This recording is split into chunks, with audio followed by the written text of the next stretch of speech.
Start recording. Yeah. There we go. Yeah? Okay.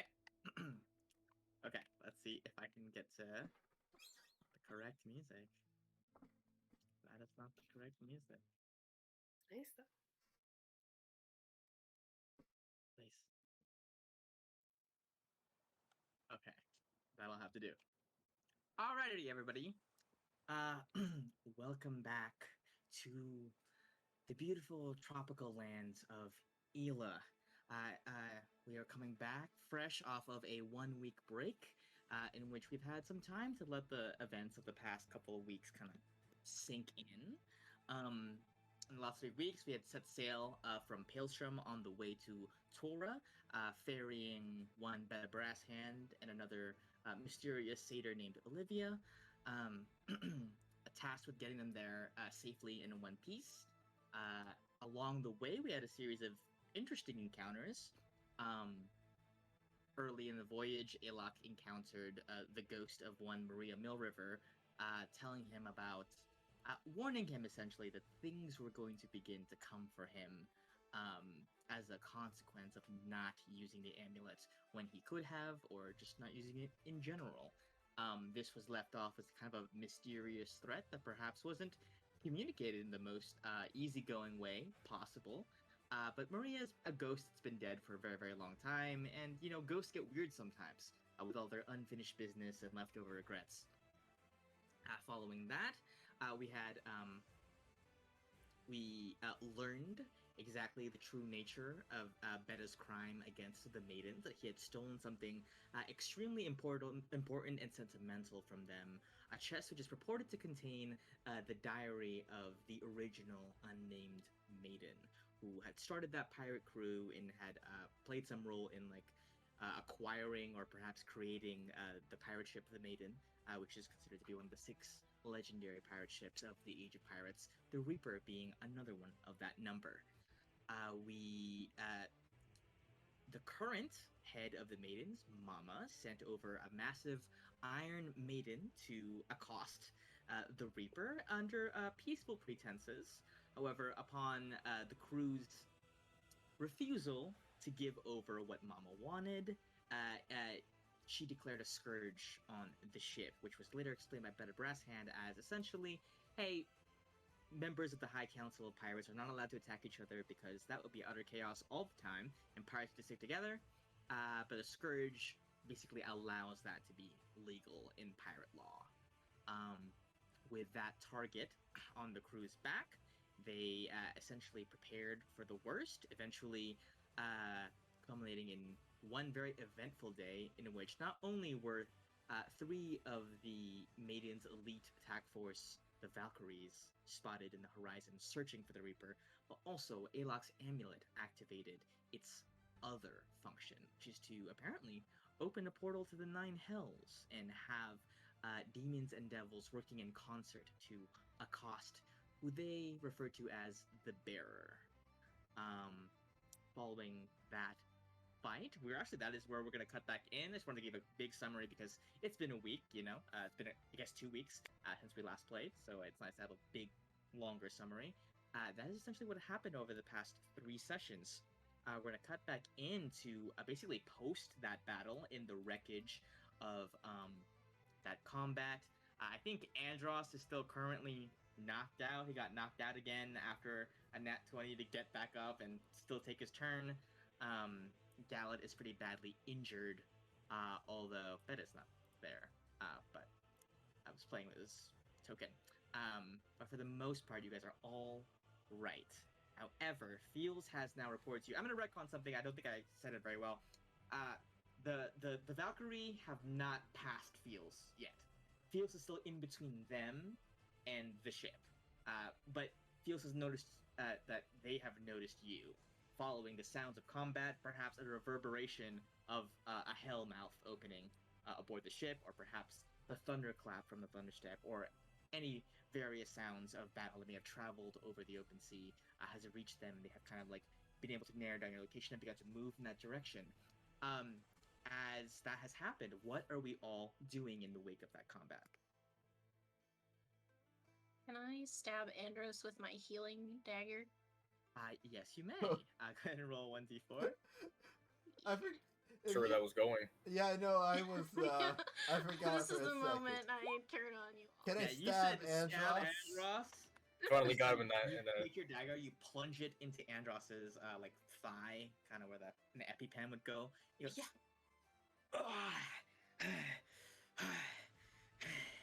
What happened? It's over, but there may be more soon. More? More of those. Not things? more devils, but folks from the Maiden. Ah, jeez. Okay. So prepare your whatever you need. Got it. Yeah. Oh.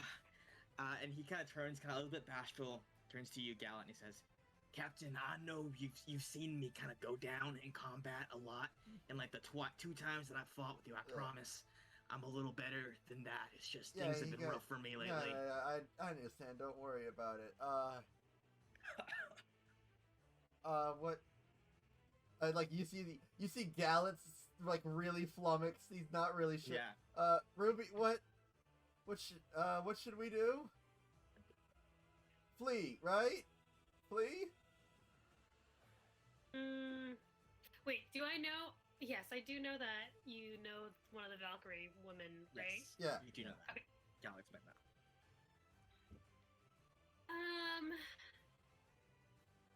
I guess. I mean, we could take another fight, right? I mean, I'm still pretty good. You see, like his eyes already like blackening. All of the punishment he's taking.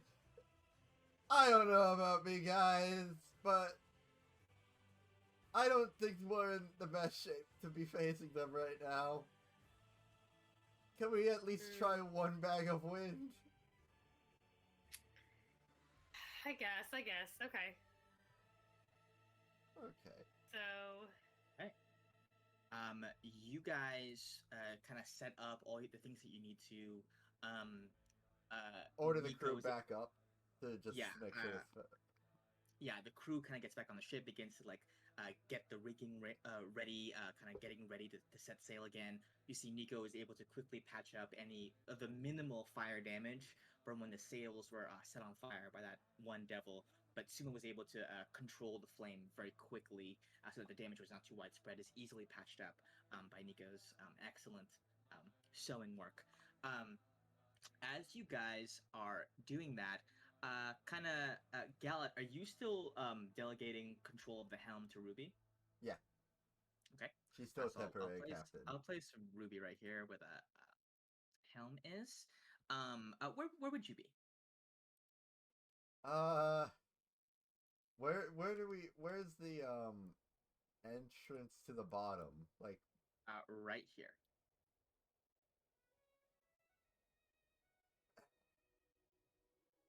I'll just could you see that? Sorry. Yeah, I'll just sort of be hiding right here. And my two familiars will be right by me. Got it. And the rest of you? I would also like to hide, but I don't know what there is for cover. Andros is kind of just like everyone's giving hiding. Orders. No one's helping run the ship. You see, in a extremely rare moment, Suzanne is helping the ship operate. Oh my god. She is like helping with with like knots and stuff. She's helping with like transporting things. Andros is like carrying like cannonballs from the lower deck so that we might be able to use it above deck, because these above deck cannons are not used super often as much as the ones that come up from the sides. Alok, you are hiding. Would you like to be in the crow's nest again? No, definitely not with what's coming. Got it. I don't know where, like, can you hide behind the stairs here? I don't know what's Sure. Yeah, we will say that there's generally a couple of we'll say that's a fair, because it is elevated a bit, so you could like press yourself up against that wall, and kind of hide there. Suma, where would you be kind of hanging out? I'm gonna run down to my room and grab some things, and then I'm gonna come back up and I guess stake out, just like standing next to Ruby, like keeping an eye. Yeah. On your way down to the lower floors, you run into because you come back into your room. You run into Mhm. Beta, who is still Right. well. You've departed the tiny hut, so it's no longer Yeah. up. But Beta is still staying in your room, probably not knowing where else to go. He looks up at you and he says, "I heard fighting up there. Is everything all right? Did the Valkyrie come?" No, the what you heard wasn't the Valkyrie, but they are on their way. We're going to try to get out of here fast, but not sure if they'll be able to catch up or not. So we may still have an encounter with them soon. Ships move fast, but they're very large. They move fast compared to how people would be flying or would be going, in water. When you're in the air, you don't have as many things holding you back. They'll be able to catch up eventually. Although I think that with whatever you got planned, you probably bought yourself a lot of time. Listen, I've been putting some thought into it as I was sitting here listening to all that ruckus above. I have a proposition for you. Um, I don't know if you're the type of man to enjoy it, but perhaps you'll put some thought into it. This is something that should be heard by the captain and the first mate. Perhaps just you first. You strike me as a very even-tempered individual and are able to see logic and facts. Not that the others can't, but your captain strikes me as a man of high ideals, and your first mate strikes me as somebody who is very beholden to her emotions. And I want a nice, neutral perspective. How about that? Go ahead. Y'all mentioned that you would have the ability to dispel the magic that locks the chest, correct? You'd probably be able to get it open in short order if that magic was applied. Yes. If we were to, if you were to do me a favor and open the chest, take a look at what's inside, and perhaps commit that information to memory, then I could just surrender myself and the chest to the maidens whenever they come, and no more blood will have to be shed on my behalf.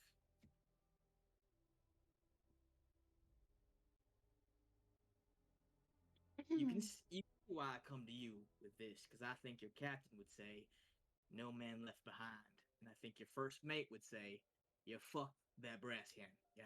So I think it's a little bit of a, you know, want a nice middle perspective. Honestly, what you propose, from a purely selfish point of view, sounds great to me. This whole thing has been kind of a mess. Yeah, But I can't act alone. I hope you understand that.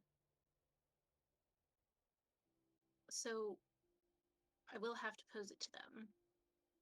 As well, Ruby is the one who can dispel the magic, not me. So either way, she has to agree. of course, of course. Uh, Perhaps it is selfish of me because I figure she might be more responsive if she heard it from you rather than myself. Understandably. Possibly. Well, Do you give him any sort of idea as to kind of?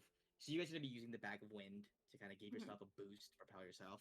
And you guys have an idea of how far away the Valkyrie were, right? the Fields would have told us, right? Yeah, Yeah. probably, right? Do Um, you communicate that to him at all? yeah, probably somewhere in between when he was like trying to propose his plan. Mhm. I would have interjected a little bit, like, Yeah. when he's like, "You couldn't possibly outrun them." I'm like, "Could you outrun them with the winds of the Galen Republic?"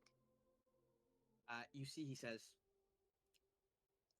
you'll be able to put a good amount of distance between you. That is for sure. But the way that it sounds is that bag is not infinite. It runs out at some point, and it will only be a matter of time before the natural pace of the ship comes back to being slower than the flight speed of the Valkyrie. However, I think that your tactics probably have saved you a good amount of time, probably several hours. You have, Question. yeah, Can I do some calculating and see, like, if we use the bag of wind to put enough space between, like, could we squeeze in a short or, in the perfect world, long rest in between, like now and when they get here? Oh, I think you're frozen. That's sad. I am back. I am back. I'm so sorry. Hello. Wi-Fi crapped itself. Hello. Hi. You said doing some calculations. Yeah, calculations to see if we could squeeze in a short or possibly long rest with using the bag and stuff like that. You would 100% be able to squeeze in a short rest. 100% a short rest. Probably not a long rest. But a short rest for sure. And how far away or Well, how many actually, days? sorry. You could squeeze in a long rest. Yeah. That's true. You specifically. Probably it would give you like 5-ish hours at the most, with like the best use of it, of like kind of like, oh, the wind's already blowing in our direction. Let's like kind of lower the kind of pacing it like perfectly. 5 hours to prep whatever you would want to prep, more Shatterstone traps, etc., etc. Perhaps time to come to this decision as to whether or not to give Beta up once and for all, and perhaps rid yourself of the Scourge. You could take a long rest, but Okay. the rest would not be able to. Sweet. Yes. I would like to go upstairs Yeah, and for sure. magically communicate this to the group and gather us so we may converse. So, Oh. what do you all think? Are we using the bag of wind Position. right now?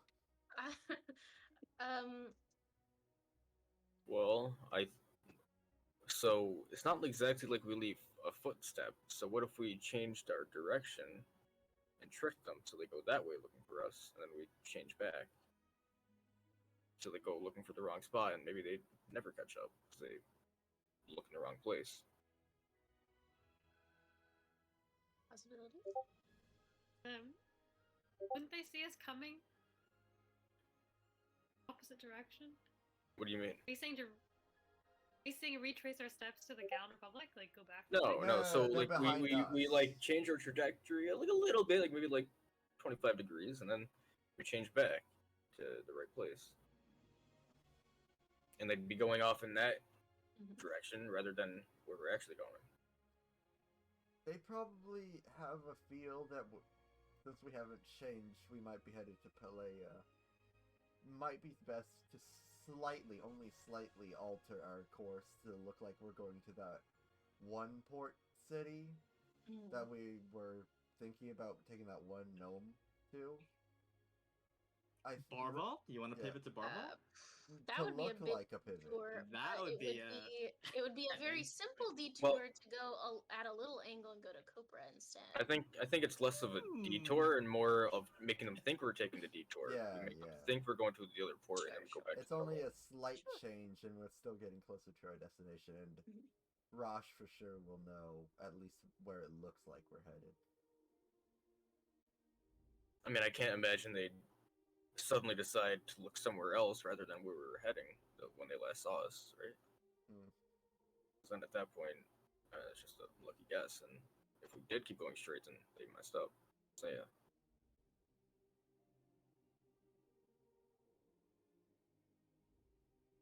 Granted, if they decide to not follow and they they tell back to their crew that hey, we're going to Pelea, they might send a lot more groups in that area to find us. So.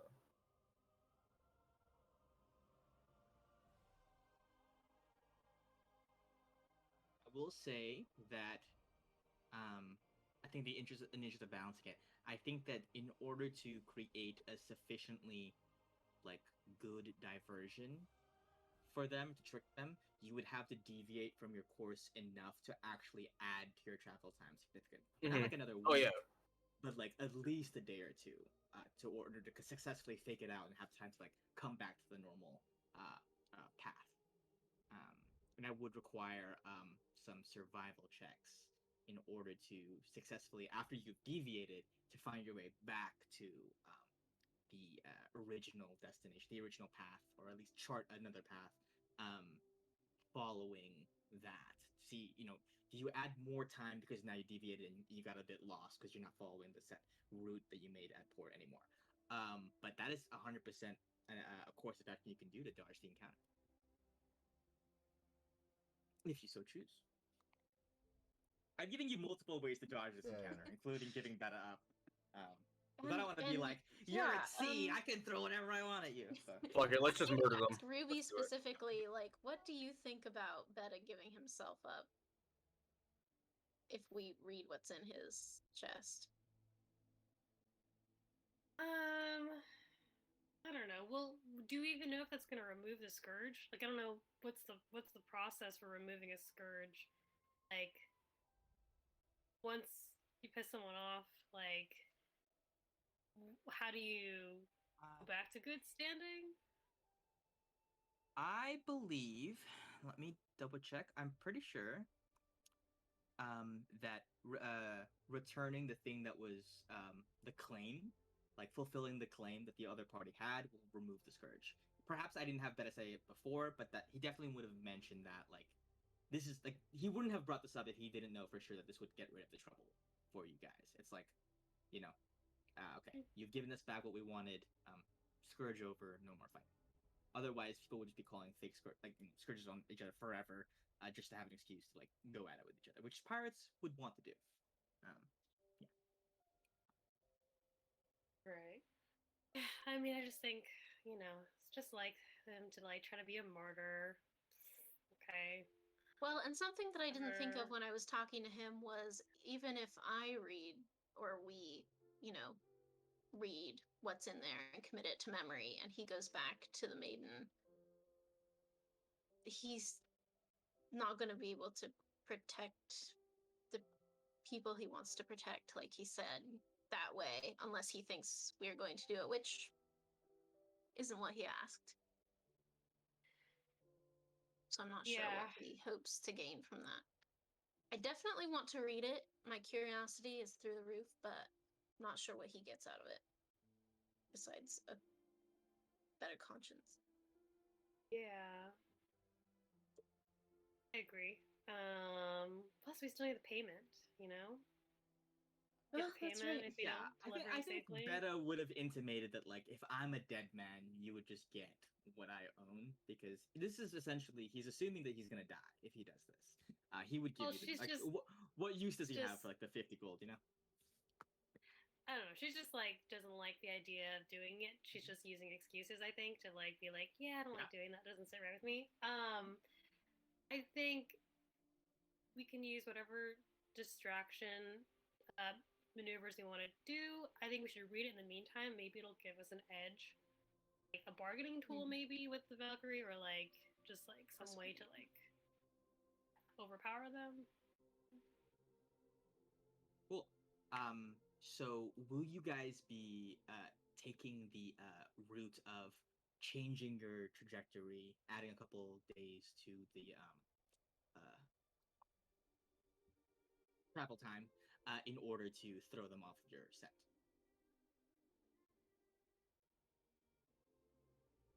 So Okay. That cool. plus bag of wind. Yeah. What do you think, Captain? Ruby? That's me. Is that me? That's me. What's Ruby? Yeah.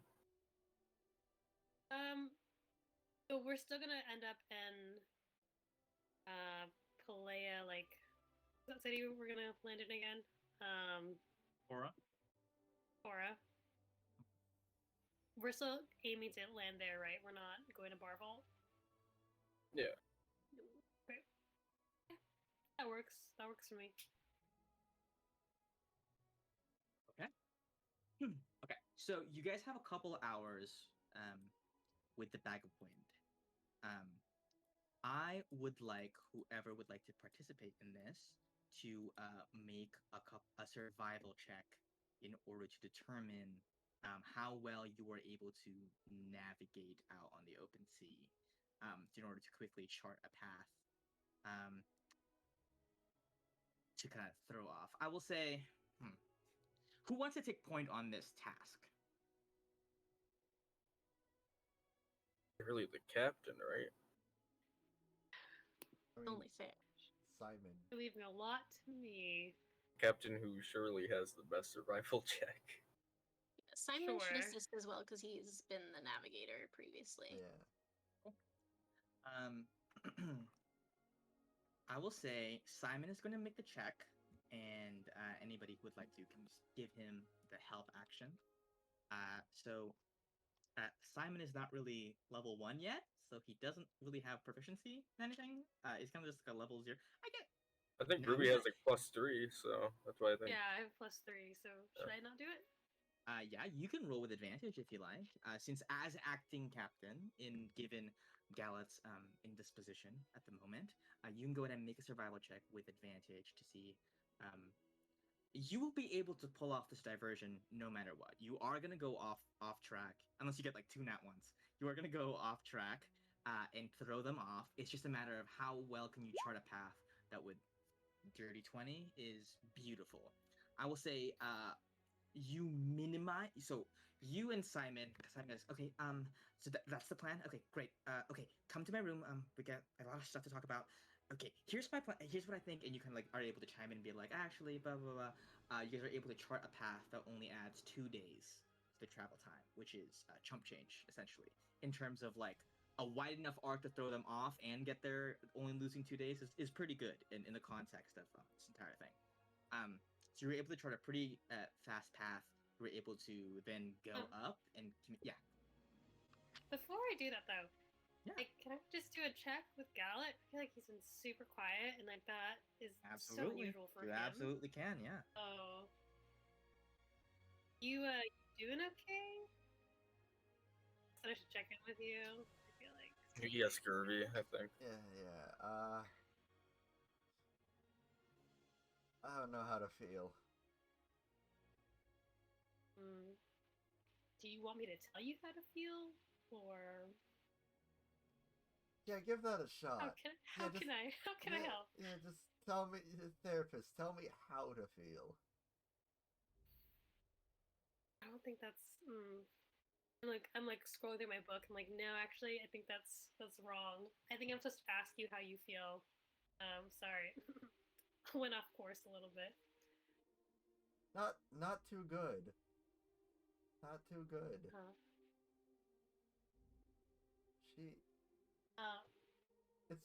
It's weird that someone that you've constantly wanted to be back, when you get that, it's negative in this context. And I don't want to fight her. I don't think I can. Gallet, as you say the words, I don't want to fight her, something happens. You feel your vision narrow for a moment, a brief moment. You feel an icy cold wash over you. You feel the pressure of the sea threatening to crush your body for just a split second, and you hear a voice in your head as the ring tightens around your finger. You hear, you're gonna have to fight her eventually, you know.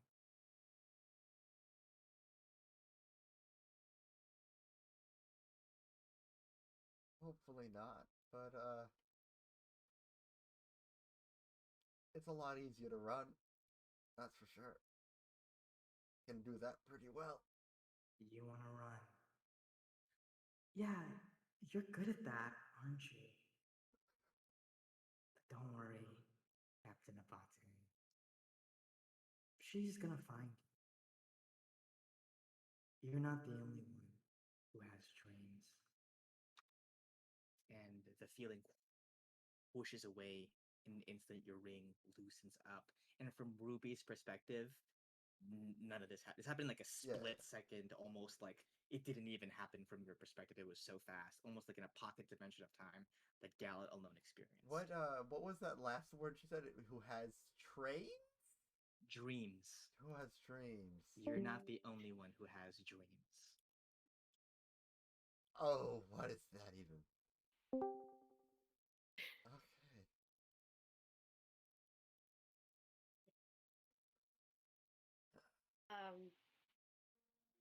Why don't you want to fight her? Well, I mean, it's pretty odd. I mean, if you, let's say, had to fight your family, could you? Oh, I'm sorry, you don't know my family. Oh, yeah. But yes, I could.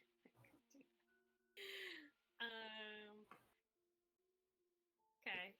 The crew was really the only family I really got, and my screw up made them all go away, and now she's back. But I don't want to face whatever that interaction will be. I know I should. I know that it's not a good thing to stay away from this. But I don't want to hurt her further. And I don't want her to hurt you either. So, for now, at least, I'd like to stay out of her way. Okay. Also, she's really strong, guys. I didn't really specify, but she's a Minotaur, and she picked up a small. It's a small vessel, but she picked up a vessel once, like a small boat. Just like you know how the Vikings used Pretty to carry impressive. boat. Yeah, she just did that. Yeah, so, and she's flying now, so it's gonna be worse. But yeah, there's I don't think I can be of much help with this. Sorry. It's fine. There's one thing I've learned from Procel though. It's that you can't control actually a lot of what happens to you. So Oh, I know. All even of though us we are the know. Fate Fighters, You know what? We Mhm. all pretty got a bad rap when it comes to controlling our environment. As you say that, we kind of like cut over to like a view of the ship with Alox, wherever you are, watching the amulet turn back green. Another example of not being able to control yourself, what happens, or like when it's gonna open another portal. Will it even be to the Nine Hells again? Maria didn't specify. Is its ability to open gateways to anywhere or just to that one place? Kind of like looking out at the wreckage of like those Balgura like left dents in the wood, like they kind of cracked it a bit as they were stomping bits of wreckage from like wooden masts as they were flinging their arms around. That little bit of scorch mark left on the ground from the portal opening up. There is a lot here that feels like fate is not essentially in our hands. And I think, Gallup, perhaps as you say that, the Calypso's words echo in your mind of, she's gonna find you eventually. And there's a part, I think, that may be a little bubble of dread that says, when she said, you're not the only one that has dreams, is it just Rosh who came back? Is it just Rosh who survived? Or are other people still having dreams about that night and perhaps on their way to find the man who caused it? as you guys, I think Ruby you're able to successfully craft a path away from diverting the Reaper off the main track and able to kind of chart that out with Simon. Do you guys all come back together to kind of deal with the chest together? Is everyone going to be present for that, or does maybe just Ruby want to unlock it, or how are we managing that event? Unless I would someone, want to to go be alone. there. Great. unless Y'all talk at the same time. Sorry. Yeah. I just said I would not want to be alone. So, and then I think Liz said she would like to be there. Oh yeah. Did he? Unless I someone, can't really do anything to help, but I want to read it I will when it say comes out. Ruby has to be there and Alok has to be there. Either Alok or Suzanne, because while this thing is locked with an arcane lock just bolsters a lock. It still needs to be picked after that. It just makes it like near impossible for most people to unlock it. So you will still need a set of thieves' tools to crack it open. But yeah, I will say, would you guys be doing this the same night or the same day, or would you kind of maybe wait a day or something? Like, I guess whenever you guys decide to do this, I think Ruby, you still have Dispel Magic prepared. You gather. Would you be gathering in the war room, above deck? Or would you guys like to be having this little event? Also, should I still be casting the dome so they can't track us? Oh. If you like, if you think it is wise. I feel like I should, so wherever we are, me and Betta should probably be there. Oh. I'd like to invite Suzanne to help me with the lock. Got it. Cool. You guys are gonna gather up, let's say in the war room. I'll bring everybody over there. if no one, Rock, you're there. brings Suzanne. Gallet, he'll be in his room, just constantly looking at through fields, just at Rosh. Yeah, Kind of you. So you have feels stick with them. Yeah, yeah. Okay. Before.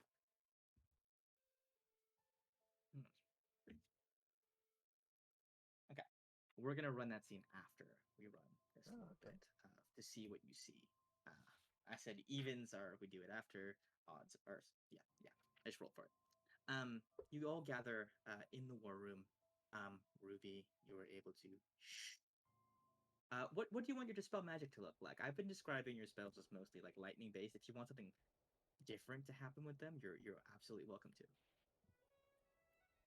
I think like for Dispel Magic, it's a little bit less theatrical, and it's more like little blue, kind of like glittery fingers, kind of like coming out with my hands, and then just try to like touch whatever object I'm pointing in that. I don't know.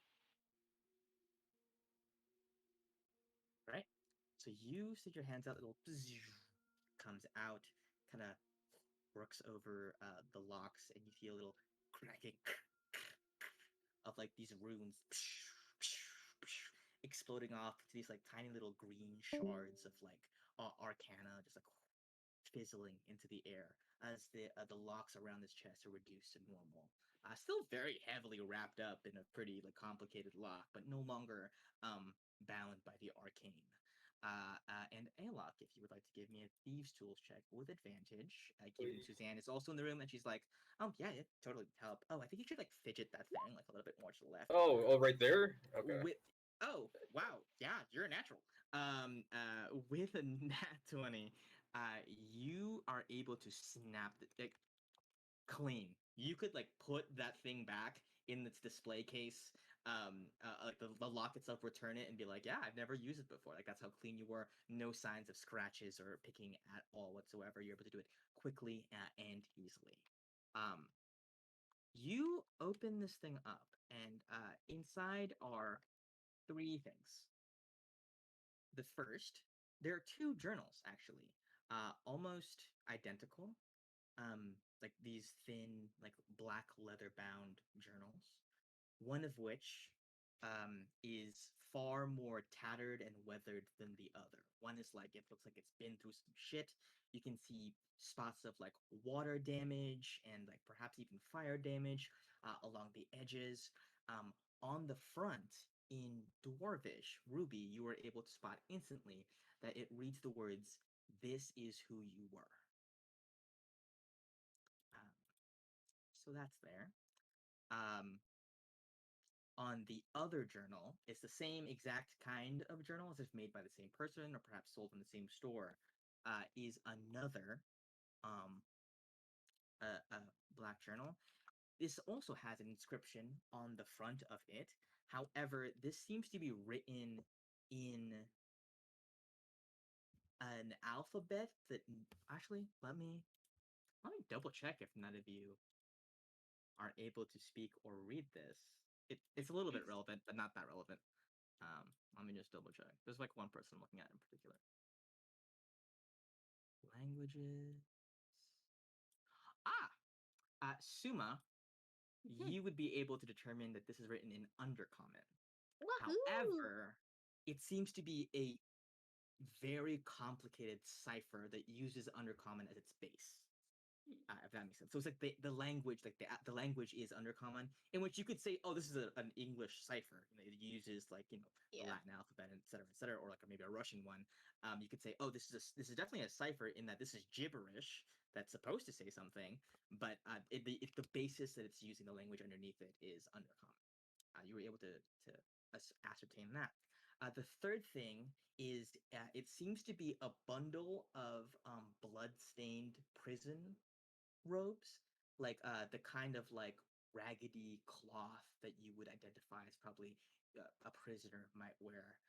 If Rotwood had been no better example, if Duke Kalen had the loincloth, the one thing that Duke Kalen was wearing, it looks like that, like tattered, grimy, filthy, and bloodstained. A bundle of that, and there's something slightly heavy inside of it. Which of these things would you all like to examine first? I'll probably Sounds point out that divided. this is Dwarvish. I'll just like point at the book. It says, Hell, "This is who you was, Dwarvish." this is who you were. Beautiful. The hell does that mean? I don't know. We're all books. I would like to take the one that's written in weird Undercommon and see if I can make any sense out of the code. Yeah, I need you to give me an intelligence check. I will warn you that even just looking at it at a glance, you can tell that it's pretty complex. Whoever designed this cipher was probably extremely intelligent. Um, so the DC for like cracking this thing would be pretty high, like Let's just see what above happens. 20 high. But oh, Jesus. Okay. Oh. Above 20s. I will say that you don't crack it at a glance. It's more Makes like over the course of the next few days, you make steady progress as to the contents of this. So in this scene that we're running in the moment, you would not be able to read it. It's just the moment you look at it, you look. Actually, the thing that tips you off is that the configuration of letters um, is very similar between the front cover of this ciphered journal and the non-ciphered journal. And you're able to, like, using some deduction, you're able to say, oh, this says this is who you were. I bet in the cipher this says this is who you are. You're able to kind of puzzle that out, and over the next couple of days, you're going to be able to like kind of use that as a key to begin deciphering the rest of the code. But incredible! I set that at like a 23. I was like, it's possible, but what are the odds? I was like, she's gonna crack it eventually, right? Because portents, a long time to use them, but like, Jesus, 24 on the first roll, incredible. Yeah, so definitely you're able to pocket that and be like, okay, I'm gonna take point on deciphering this. Yeah, and Ruby, are you going to read from the Dwarvish journal? this playing. Sure. You know, what my players recommended, and it worked pretty well, was I streamed to YouTube and just played the music there on Discord, and they just watched the stream. Oh. Oh.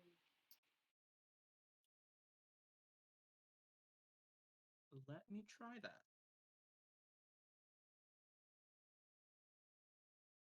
I don't want like all my other tabs to be visible. All my Yeah, if you numerous- just if you make like one YouTube tab and make it like its own window, and then you can just stream that one alone. Okay, let me do that. Jeez, so complicated. I know. Why you gotta Rip be rhythm. so complicated? 1 hour of dark piano. Yes, Listen, good. it's setting a mood, okay? Leave me alone. That's- Just like, can I have it not be visual? Can it just be like, whatever, it's fine. Okay, cool. Go to another tab. You open a new tab with whatever your visual you want. Oh, you're right. That's fine. Whatever. Great. You, Ruby, do you want to be the one kind of like reading out loud what the Dwarvish journal contains?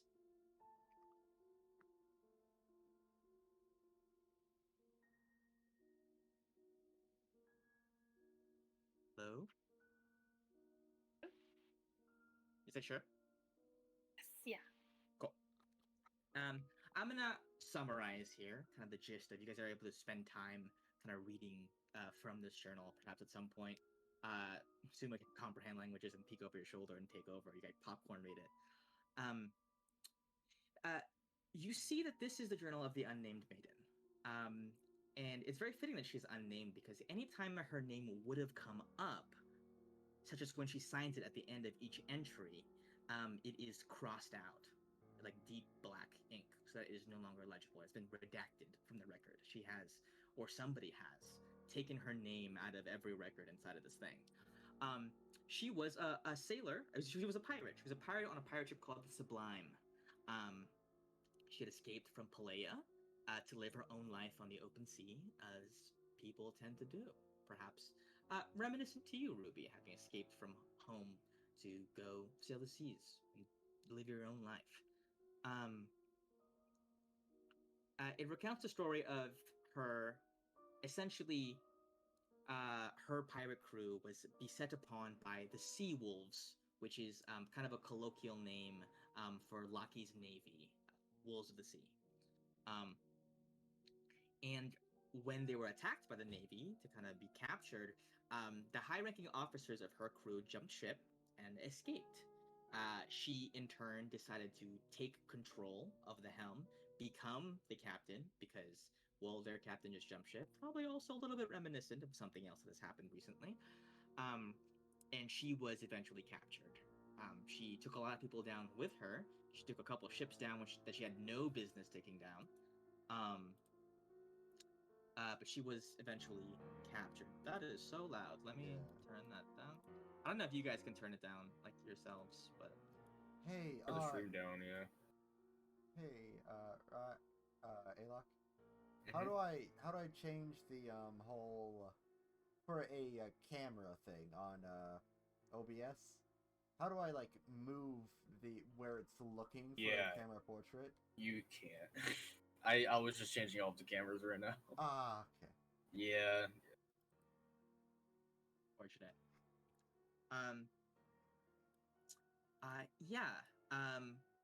I captured, and this is where the interesting part comes in. This is probably where you kind of slow down, because towards this part of the journal, the entries stop being written in paper, but instead of being written in scraps of like prison clothes or like pieces of like scraps that were given to her and inked in her own blood.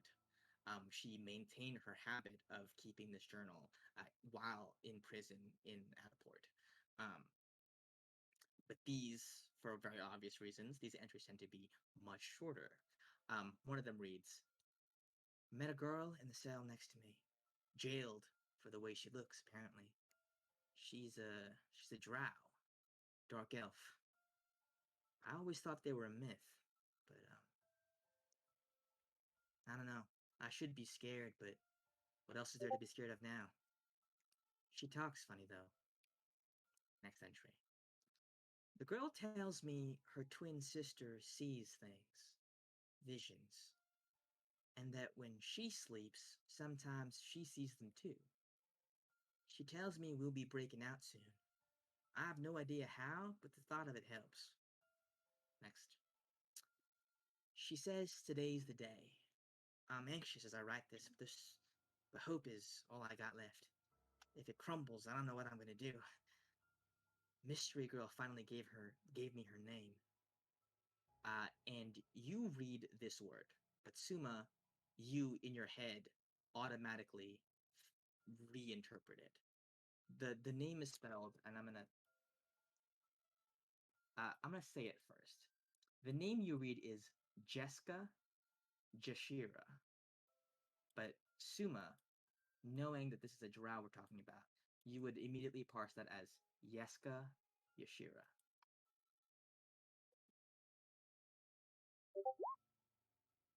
What? It is pronounced as mice. Um, it goes on. Basically the journal skips ahead to after the prison break, saying Yeska told her essentially that she had been chosen by Pelea, and that the maiden begged Pelea for a chance to return home and prove her worth, and Pelea agreed. Pelea melted her manacles at a critical moment and burned her wrists extremely badly where the manacles were. With her hands free, she was able to get her and Yeska out of prison and onto a ship. It goes on to say, Yeska says I'm going to do great things one day. Things people will want to recreate, but it's important I don't let them. She says people will read this one day, and I should make it as hard as possible. I trust her. She's gotten me this far, hasn't she? And that's where that journal ends. Presumably continued in the next one, which Suma over the next couple of days will be able to fully translate. The last thing remaining inside of the chest is the blood-stained rags wrapped bundle. Who would like to examine that? I can take a look if I'm not too busy with the journal, or Alok can. Yeah. If someone else will, then that's fine. Alok doesn't want it. Suma, Oh. you hold this into your hands. It has a familiar weight. You unwrap the rags, and immediately the light from the setting sun pours through the window in the war room and catches the glint of the small shard of obsidian inside the bundle. You look at it and you see, unlike the one left at your daughter's disappearance and the one left at Alceris's disappearance, there are words carved into this. Words not ciphered that you recognize pretty immediately as being a common saying in the Underdark, in Yasar specifically. The words are Yasada Yelai. And I will spell that out. It doesn't actually, it's just fantasy words, but You know I love lore. this is how it would really be spelled. Wah wah wah. You would know this. The rough translation of this is that which the all-seer cannot see. That's like the direct translation. But as a saying in Yasar, in the Underdark, it is equivalent to that which is beyond fate, or those who are beyond fate.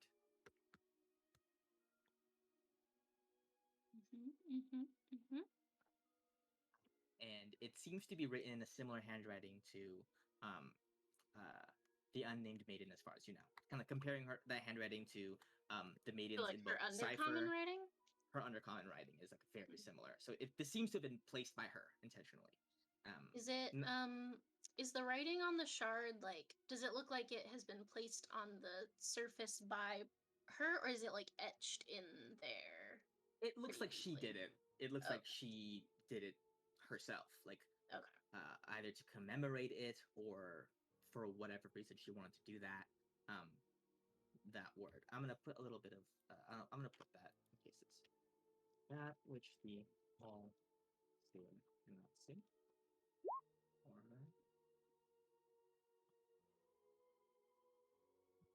beyond. Okay. It's essentially an expression used to say like nothing can explain that, or like Mhm. this is beyond destiny. This is in Yeah. defiance of destiny, or perhaps beyond it even, or transcends it. Things of that nature. It's not a commonly used phrase in like everyday language, but it's like a known idiom, and that makes sense. Mhm. There you go. That is the contents of the real juicy stuff will be revealed as the cipher is cracked. But for now, that is what you get from the chest.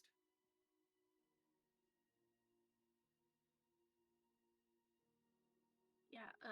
When I like unwrap the shard from the robes, I just like stare at it very wide-eyed for a minute. It's probably recognizable, like everyone's seen the one that I No, have. yeah. So they're like, "Oh fuck, he's found another one," and he's freaking out. Put it away.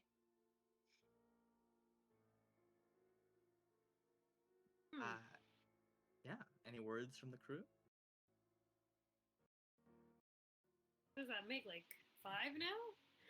Have you found Suma? 3. Three that you know of. 3 that we know of. If you're collecting some, I have one as well. I didn't realize you had. You. The That whole would be time. just like you, Alok. It would be This has just a like ghost you. boy on it. Okay. Well, does this help anybody? I kind of thought this would be more momentous than Well, how protected it was. I feel like, well, Beta, based on what you told us was in here, we didn't find what you thought was going to be there, so I can only assume it's in the Undercommon journal that I'm going to have to take a look at. I would assume so as well. I'm glad that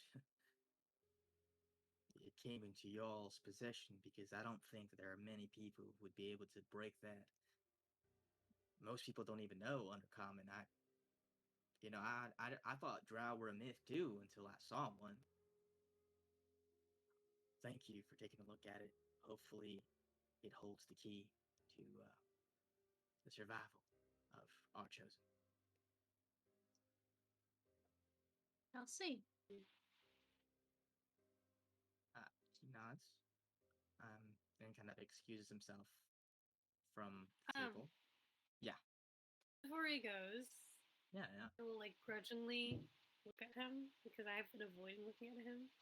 For But sure. I'll just say, Yeah. I'll say like, this is the first. Have you ever heard anything similar to what happened to the Unnamed Maiden, where Leia like intervened directly because she was a chosen one? Would I know anything about that? I guess how into, I think that's a you call of like, do you think you would have paid attention to when your parents were like, let's go to the temple and listen to the Ashen Ones preach? Do you think you would have been paying? Do you think Ruby would have been paying attention? I mean, I think it depends on how much lore there is. Like, if there's not a ton, like we probably would have been hearing iterations of it like over and over again. Like every Christmas, okay, we gotta hear about this legend again. But if it's like like a very minute detail buried in lots of other lore, then like perhaps not. It's Depends on how significant it is. it's a pretty minute detail. I will say you might not have heard of this happening before, but Beta says my best friend growing up became an Ashen One, and he told me about a story that is not really considered official canon in the Church of Pelea. Is his A best friend story. you? No, I'm just kidding. I'm not a really religious man myself. Otherwise, I probably would have stayed home. The story goes that um, when Xandus, in olden times, was preparing to destroy all of Ela, that he suspected that Laki would intervene, and so crafted chains to tie the wolf down to prevent her from intervening. The story goes that Laki beseeched Pelea to help her, and that Pelea, recognizing the fiery spirit within the wolf goddess, burned her chains so that she could intervene. Uh, this is just a story. There are a lot of people that say this never happened. There's some people that say, it's just a myth, other stuff like that. But the moral of the story is that Pelea values those who are passionate and believe in their own convictions. And I think perhaps the maiden, having so much conviction as to take over a pirate ship that was basically already sank, just to take some people down with her, and then the honest pleading, the conviction, the fire in her to want to make it back home, just to undergo a grueling choosing process. Well, that might have done the trick. But I mean, if we trust the diary, I guess it did happen. But I haven't heard of any precedent, really, other than this.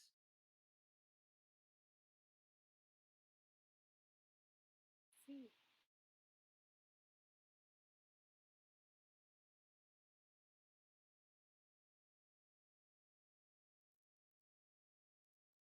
Mm.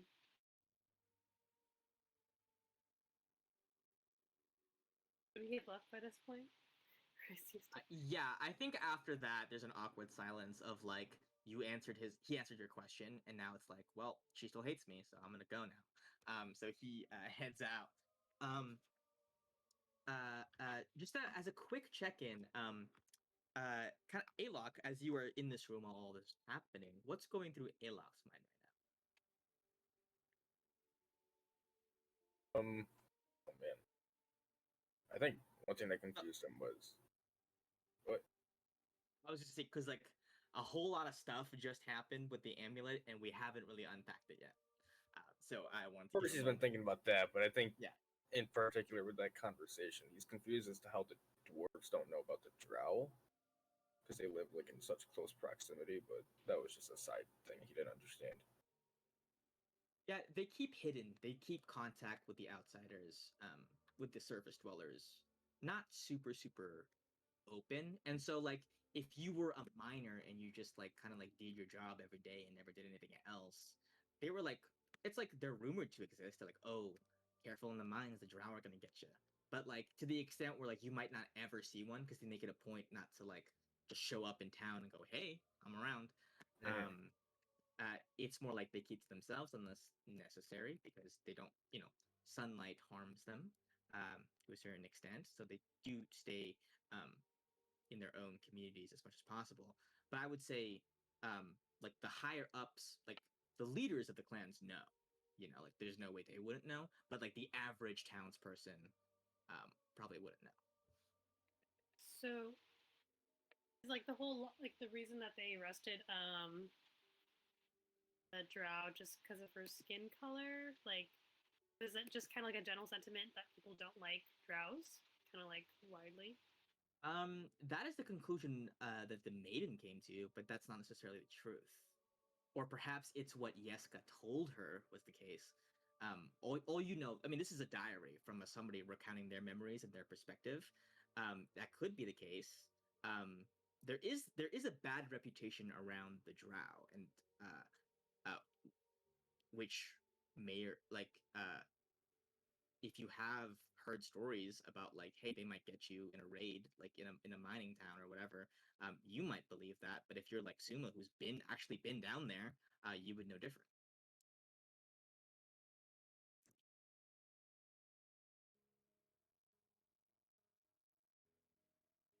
Unrelated question, somewhat. What is the year, or how long ago was the original diary written? This would have been. Let me consult my. Let me consult my own calendar. This would have been roughly. Sheesh. Over 800 years ago, like 1,000 years ago.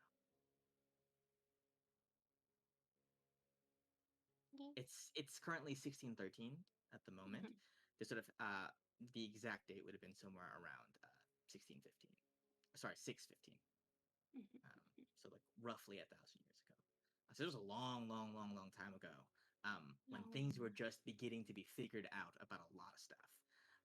Age of Explorers just ended. These towns and these places were just being established. Places like Barfall might not have been as big and established. Places like Adaport might not have been as thriving as it is now. Knowledge of the Drow might not have been as commonplace. And certain stereotypes that have, with modernity, been extinguished now for the most part, might have still been around then, or there might have been conflict in that time, which you're not aware of currently. But that's kind of like 1,000 years ago. So, what could have been happening around that? Yeah. So there's no mention of how old any of these people were that are mentioned. Although you would have to assume that Yaska being described as a girl would have been relatively young for an elf.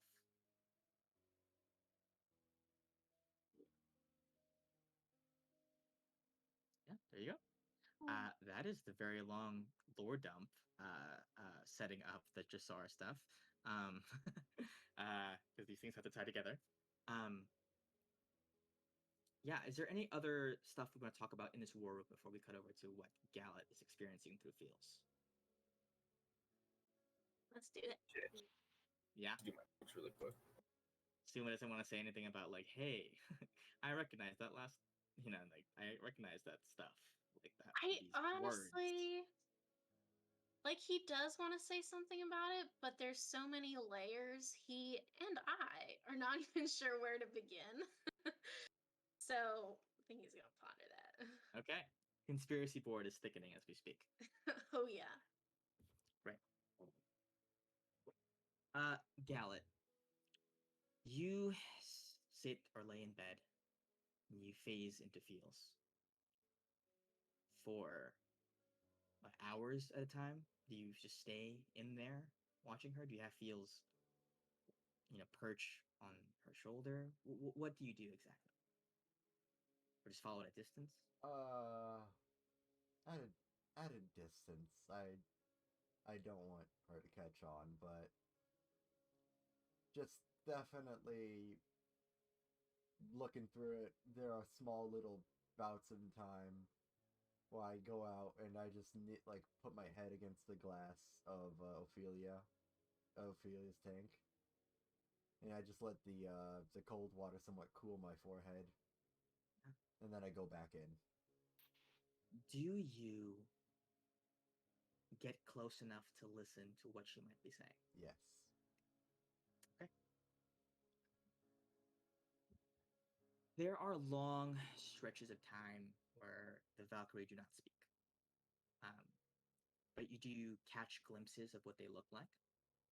One appears to be a half elf woman with like chestnut brown hair in in a long braid.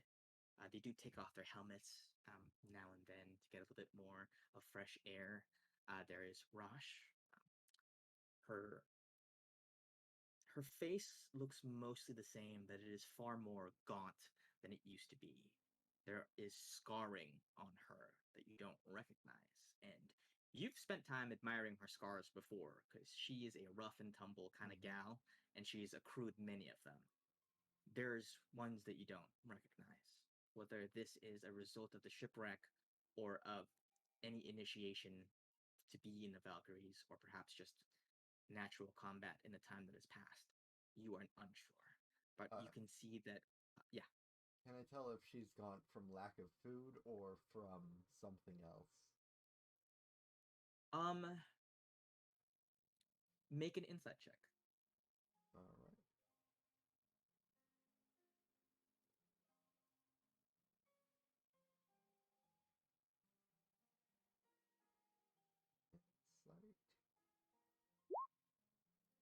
On a 2, you could. This is your call. You can either Gallic can either just not be able to tell or assume the worst, whatever the worst would be for Gallic. It's up to you. Um, She has scurvy. you definitely don't get the right read, but She has scurvy. I know. all right, she definitely has scurvy. And the last one is what seems to be. They look actually very similar to Alok, kind of the same kind of ashen gray hair. She has it cropped pretty short, almost haphazardly, and she has heterochromia. Her eyes are different colors. And they fly kind of in sync with each other, gliding along the winds. Um, Feels is kind of coasting on the little bit of how ducks fly in that pattern because the way they do it lessens the wind resistance. So that once behind them, kind of stays in the pocket that is carved out by their flight path, following at a close pace. At times they slow down. At times they're at breakneck speeds, and I think you are able to gauge from your watching that they're moving very fast, faster than your ship would be normally. And if you weren't creating so much distance, but you can see where they keep going straight when the ship is going elsewhere. So you have confirmed that they have been thrown off your trail. Okay. And you see one says to Rosh. Actually, Rosh says to one of them. You see, she says,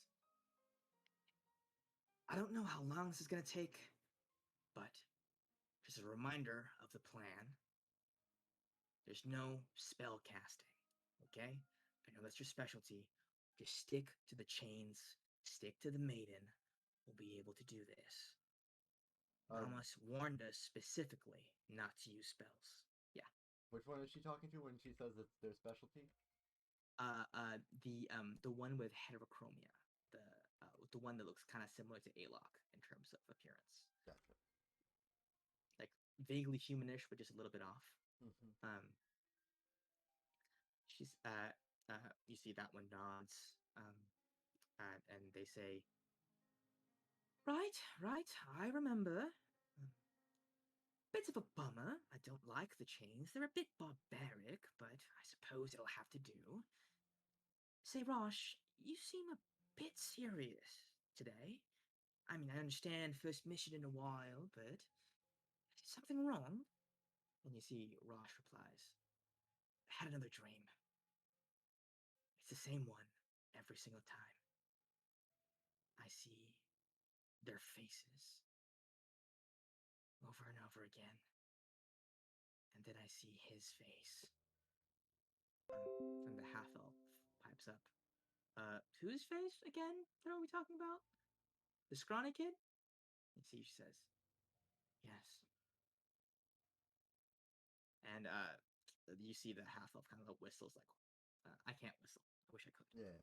Whistles in the sheesh kind of a way. When she says that, even though he wants to play it safe and all that, he's gonna ask Feels to just touch Rosh at the bottom of her foot. Charisma save to get. You automatically know. But Automatic charisma save is for her alignment. Alignment. She's definitely chaotic neutral right now. She failed to save. She's definitely kind of. She's following some laws, but is not above breaking them to do what she needs to do. Yeah. She is deeply upset. She's not happy. A rage kind of upset? Like what kind of upset? It's you've seen fiery anger before. This is a cold anger.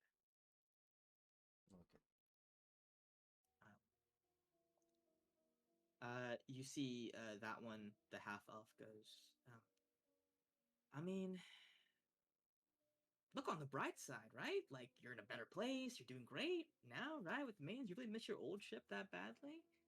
And you see Rosh says, it's about the principle. I had a good thing. I had a second chance. And the whole time I had that second chance, I didn't think I was going to get a third. Captain Greenhide gave me an out. And he took that away. I don't even know if the whole captain's still alive. I see him in my dreams and he's alive, but I don't know what that means. I just know that when that woman speaks to me, it sounds like the truth. She keeps telling me that I'm gonna find him, that I don't know when it's gonna happen, but when I do, that I'll get my revenge. That's all I care about. You see the different colored eyes one says, do you really believe every voice in your head that you hear? Because if I did that, I'd probably be dead by now. And she says, this one I can feel is telling the truth. I can tell. She too sounds like somebody who was betrayed one day. And at that, they kind of taper off into silence. There are brief communications about like frustration that they have seemed to have lost the ship and trying to guess where the ship might have gone. They have narrowed your like destination or final destination down to somewhere in Palea or somewhere in the Far Isles. But given that they know Betta's on your ship, they're guessing Palea. They just don't know exactly where, and they don't know where your ship is. But for the juicy, meaty conversation, that seems to be it. You see, after that, they do pry a bit more, but Rosh snaps at them, and her ostensibly being the newest member of this team still seems to be in a commanding position over the other two, and they sail in silence after Rosh shushes them. You keep flashing in from time to time with feels, but you are just left to stare at the back of her horned helmet with the holes carved out for her horns to peek through. And I think you notice that one of the horns has been broken off, close to the tip. And that is what Gallet sees as he feels pursue the Valkyrie. Great. We fun for Gallet. Like I said, this arc is going to be a little bit darker.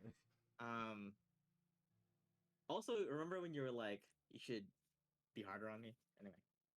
Yeah. With the Calypso stuff, I was like, okay, pretty sure, dude. This isn't dark enough. We need more. Wow. And you didn't even fight her. That would have been so much worse. At least you haven't yet. Yeah. There was a moment where I was like, it's fine. Great. Are there any other pins? As to be transparent, I want to end this session arriving in Fora. That is what I personally want. If you all feel like I want to spend more time on the ship doing roleplay scenes, that's great. We can do that, right? Just let me know. But personally, I feel like we've been out on the sea for a while, and it's time to get to the next bit. So if there's any other scenes, of course, we're going to get to the contents of the Cipher Journal in a bit. But if there's anything else, I want to make sure that we get that in so that we don't, dock feeling like, oh man, I wish I did this on the ship before. So please let me know now if there's any scenes you want to run in the interim. Yeah, I definitely do, for sure. Right? Yeah. Okay. What are we thinking? I have a quick sending, but Gallic can go ahead. Yeah, basically, a bit after all of that, I would have summoned, the not find familiar, but the other block of familiars, and basically said, all right, I make let's say 2 dogs and a fish. I let the fish fly into the water just to scout under the water for any God knows what. But I say out loud, all right, to the, I don't know, mastiffs. A lot of people on the ship are pretty dang sad. Maybe you guys can cheer them up a bit. And I send both their dogs out. Now, while one dog is supposed to, is actually going to do that, I'm going to telekinetically tell the other dog to go to A-Lock. Okay. Alok, what does the Mastiff look like? We're talking about big and brown. It's like yeah, but just big and brown. Alok, where would you be as this big, adorable Mastiff comes up to you? Probably my room's close. Doors closed. You hear a scratching at your door of something distinctly animal-like. I'd be ready for a fight. Yeah. Bow at the ready. Yeah. Do you open the door for this one? Hell no. I don't want to get attacked by like some sea bear. I don't know. You hear some whines behind the door. Oh god, it's vicious. At that point, I would open it.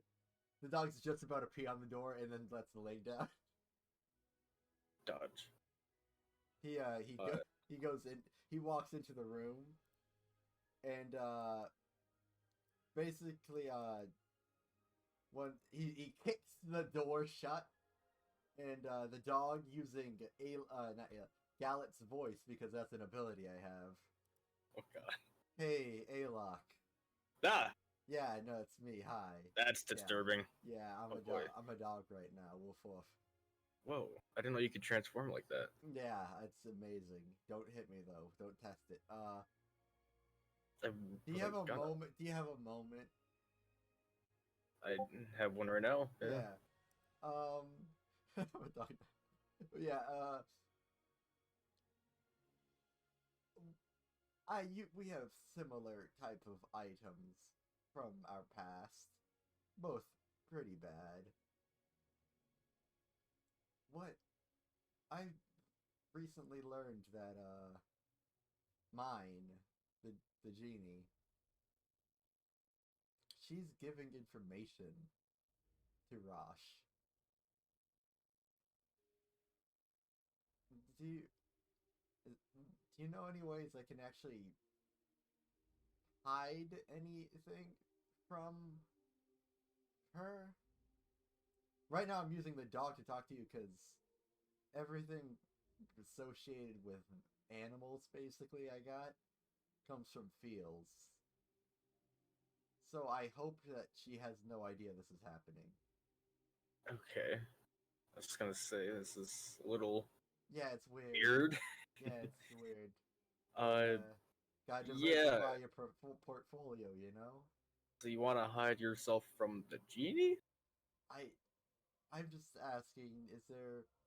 Your amulet obviously has some kind of sentience to it, or the people that care for it are in there and know what you're doing. In a way, yeah. I haven't been able to hide from it. I mean, I also just found out about it, so I haven't had time to figure that out. Okay. I imagine there's some sort of magic that would help. Maybe Suma could help. Alright, well... Do I get to keep the dog? Oh, well, it's gonna go away in an hour, but sure. But, Well, I thought it was... Isn't it you? Wait, hold on. I mean, you don't know what I do. I'm full of magic. But... True. If you come across any really important information that can't get into the hands of the enemy, make sure I just never know. Unless you can tell me in a way that is safe. Keep in mind. Okay. It's not gonna be too hard for me to not tell you guys things.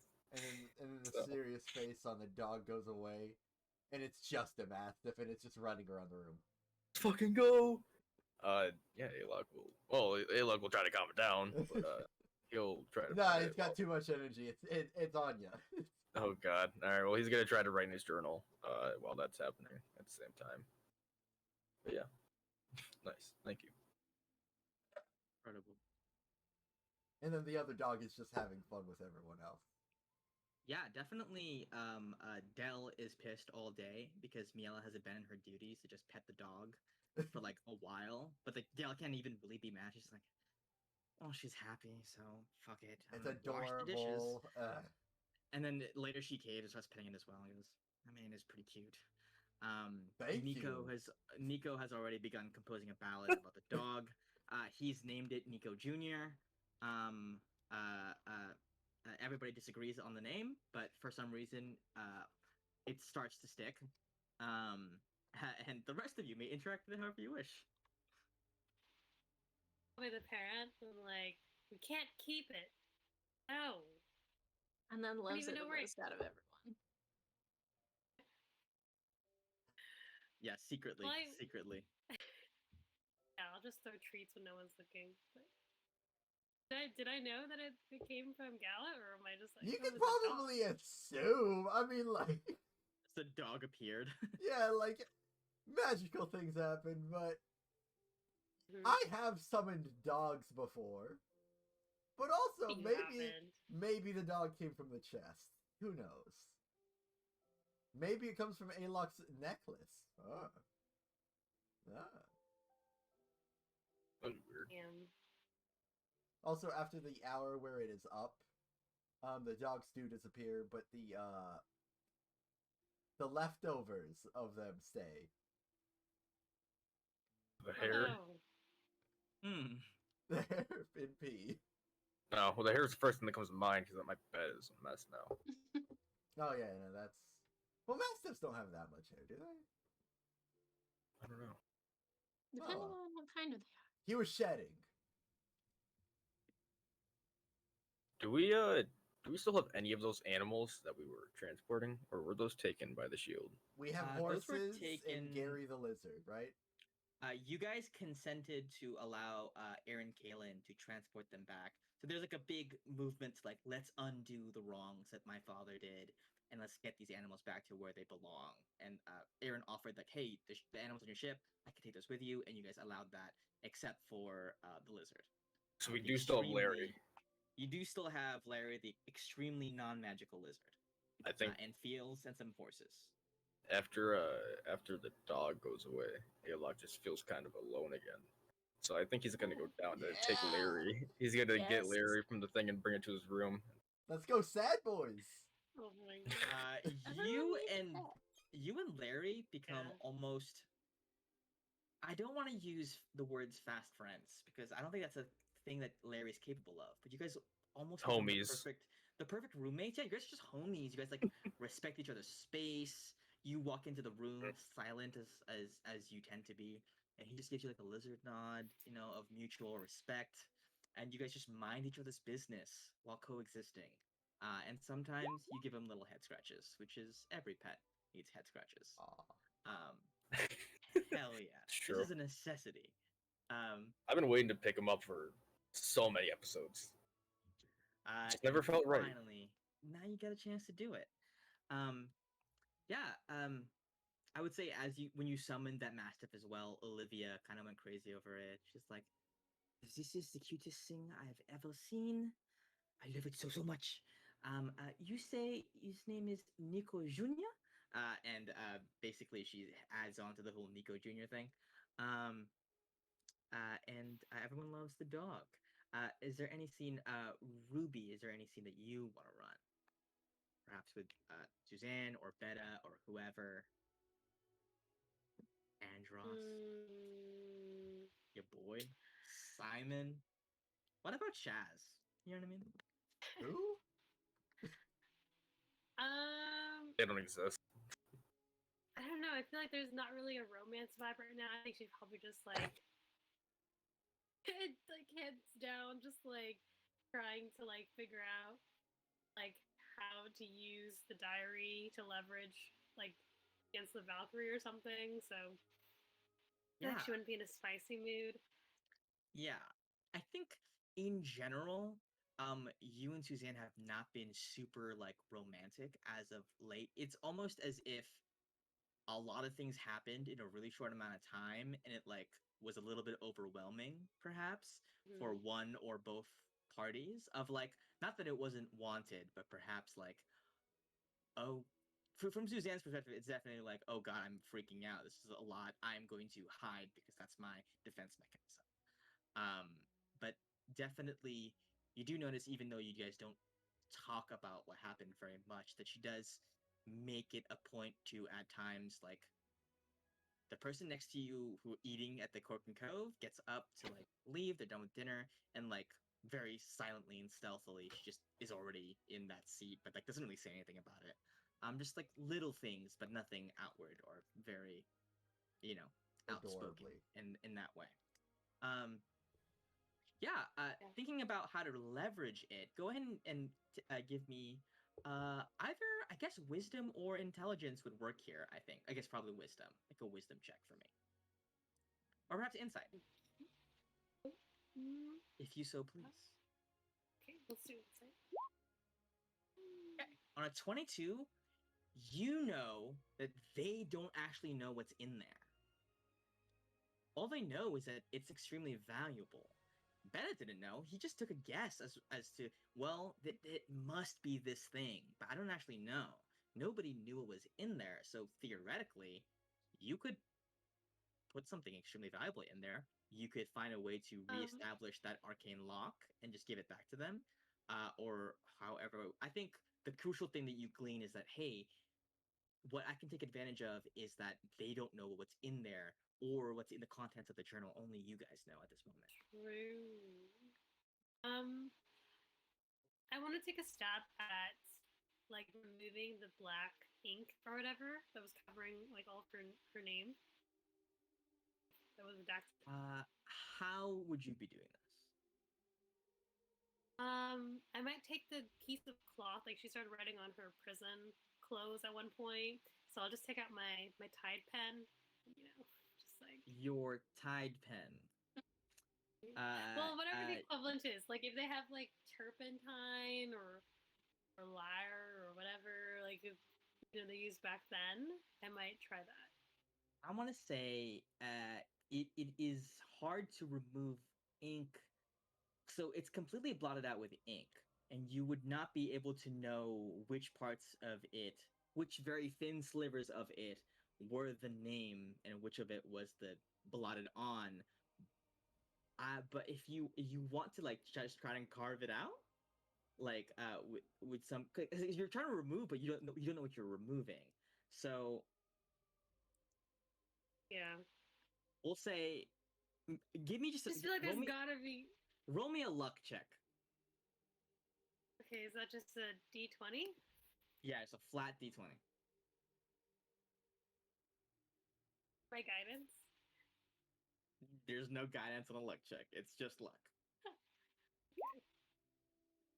On a 13, um, you get the first letter of her name.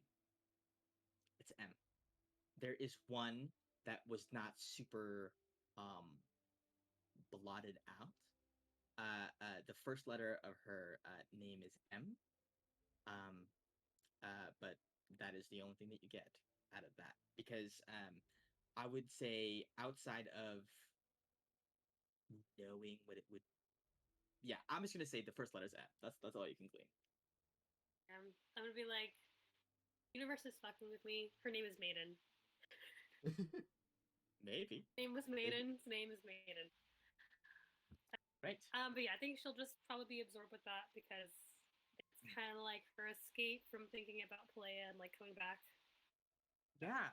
You read this journal, and it's very you pour over it because you're the only one who speaks Dwarvish natively, I believe, out of the crew, well, out of your party, and this is the story of a girl who, very much like you, ran away from home to be away from it, and then one way or another came back at the time of a choosing. Um, uh, and there's something about the way that she writes about Palea of like being so glad to be free from those chains, being so glad to be able to carve out her own destiny. She's very preoccupied with her own destiny and what her role is at the end of the day in the grand scheme of things. And the biggest part of it is essentially her philosophy is fuck destiny. I want to do my own thing.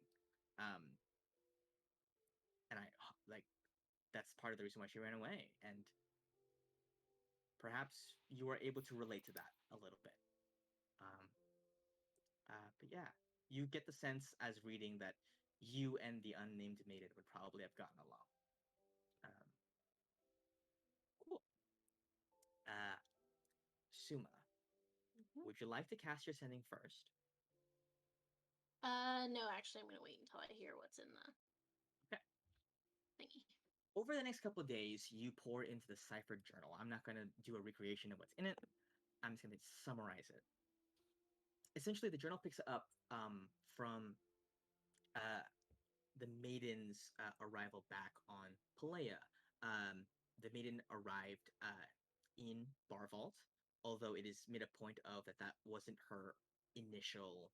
Um, that's not where she originally wanted to go, but you get the sense that like she ended up being at Barvault. Was confirmed by the Ashen Ones as being a chosen, and that she was commanded to start the journey again, and that she was allowed to take a couple of people with her as guardians. So this is a part of the process is that you're allowed to appoint people to guard you or to be in your traveling party as you venture toward the center of the island towards Volca. Um, you learn that it's very specific in that you are not allowed to take dwarven made tunnels into Volca. There are natural tunnels that have been carved over time and have formed naturally, perhaps by Pelea's will itself, that you must take in order, or else you will never find your way to Volca. You will be lost either magically or through some other fashion. You will never make it to where you want to go. And these caverns are extremely dangerous. They are populated deeply by giants who are all extremely aggressive and will attack on sight. There's a whole host of other various creatures there. She makes a note of talking about like the corpses of chosen before her, like kind of lying around here and there, almost like checkpoints on the way towards the heart. Um, but very specifically, it does chart a rough map that they took. So the maiden took Yeska with her. Yeska came with her, and Yeska was able to use whatever divinatory magic that she had to be able to like foresee which paths would be the most fortuitous, which paths were like the least populated by things that might kill them. So you were able to like recreate kind of like the path that they took, so that if you were able to pass this on, you could tell one of the chosen like, hey, you can take this path; it'll maximize your chances of survival. Um, the last bits of it details her arriving in Volca with a few of the other chosen. Specifically, one from the Goldborn clan, one from the Silverborn clan, one from Clan Mithlin, which is from Mithros, where they mine a lot of mithril. Um, and those are the only known survivors up to that point. It is revealed to you that how long you last in the pilgrimage is directly correlated to how much your clan is punished or praised or like gifted by Palea herself. You learn that like um different people, if you die too early, um, Palea considers that a great shame. And the worst shame of all that you could possibly have is if your chosen dies before they even make it to the tunnels. Um, and that is what happened to the chosen of Clan Tora in that year. Um, Clan Tora sent a chosen. They died before even getting there, even making it, even starting the pilgrimage, and Tora was punished extremely severely. So that is another like the detail, like a nuance that nobody really knew, like the mechanics of that until kind of Yeska and the maiden put it together. Um,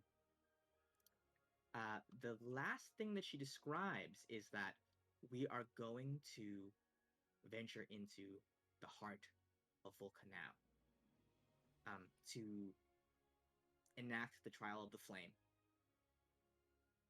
I do not know if this will be my last entry in this journal. I hope that it is not. And you turn the page, and there seems to be something. It seems like there are a couple more pages after that. It has been burnt. You can see it has been singed out, so that what actually happens in the heart of the trial is missing. Whether this was an act of Pelea's will herself, or the maiden did this intentionally, or whoever, you are not sure. But the final page is, I do not remember who I am anymore. But rereading this and the other journal helps. I am told that I was given my freedom. I was told that I was liberated from my fate. I do not know that the cost was worth it, but I suppose I am alive. I will keep the stone for safekeeping. I will keep these journals to remember who I was and who I am. And that's the last page.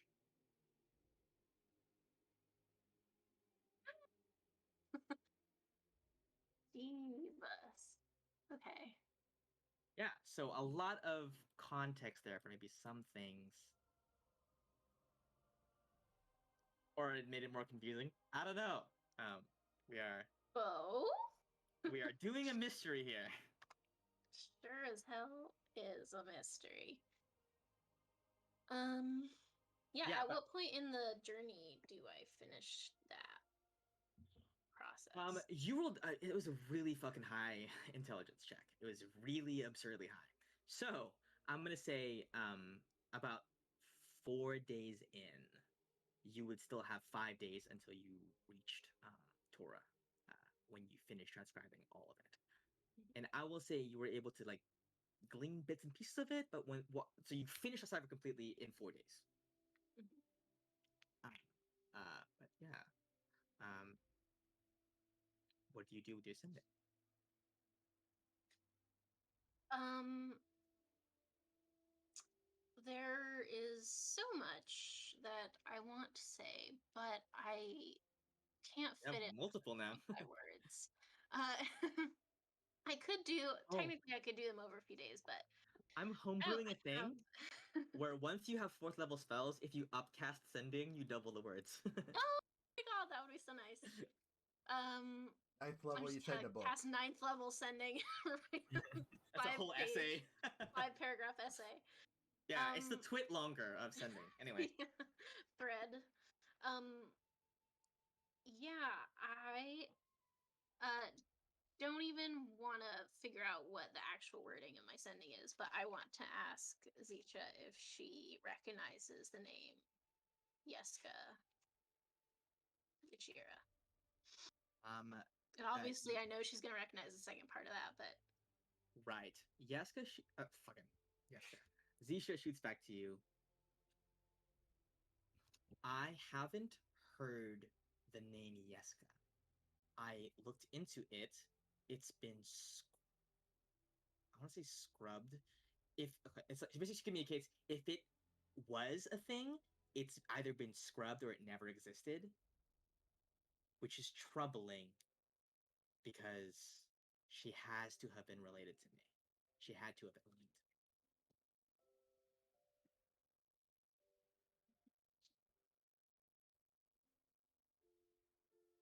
also, I found another one. And I think I have a lot more context now for what happened, but we'll go over it when I see you. I can't say that I enjoy the suspense, but I trust your judgment. I can't wait to see you. safe sailing. Shoots that. And, That was probably 25 words. Yeah. I probably, well, I would kind of have to do this anyway because I'm decoding it, but I would want to make like a transcript of what it said. And at that point, I will, I guess, put the journal back in the chest.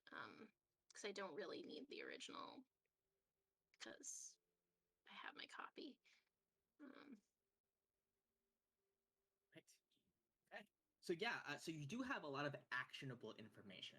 The knowledge that how far you get affects the degree of punishment and or reward. The safest possible route to Volca, which is, perhaps the most concretely useful thing to whoever might need this information. Um, and also the background knowledge that Palea values passion, and that a passion is a big component to impressing her. You do get a sense of all of those things. And I think I would relay all of that to specifically, I would ask Beta and Ruby to both be there and tell them what I found, including about what happened with the candidate from Tora who didn't make it to the tunnels. You see, Beta says, yeah, I personally didn't know that. They told us that our last candidate was made it pretty far, just fell short at the last moment. I didn't know. I guess I really gotta do my job once I get back home. Looks at you, Ruby, and he says, "Thank you for agreeing to get me there safely. With this map, I think we might be able to stand a chance."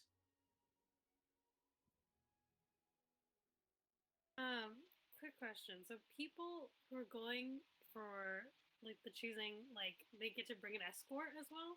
That's what he Yeah, meant when he said that he's gonna yeah. like go with whoever's chosen. Yeah. Okay. So they get to bring an escort, but the escort can't follow them into the final phase.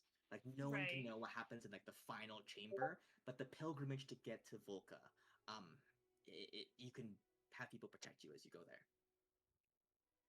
Oh, okay. I'll just do a little dig and just be like, yeah, would have been so nice if you'd just been open and honest about it from the beginning. But yeah, it's Oof. it's probably gonna help. Um, my clan happens to be involved in it too. Well, I know the Brawn Anvils have been not at their best lately in terms of fortune, so I hope if they do get chosen, you're able to help guide your people to a better future as well. Thank you for everything. And you Kind see, of like yeah, correct him to assume I'm like, yeah, well, I didn't do anything, so. you broke the lock. Wouldn't be able to even get that information without you. So don't count yourself. Don't sell yourself short. That's all I'm saying. Beta goes. You probably take the liberty of like creating a map for him. Of like, it wouldn't be a map, right? It's like we went left and then we took. It's like kind of more like a list of instructions from a certain starting point.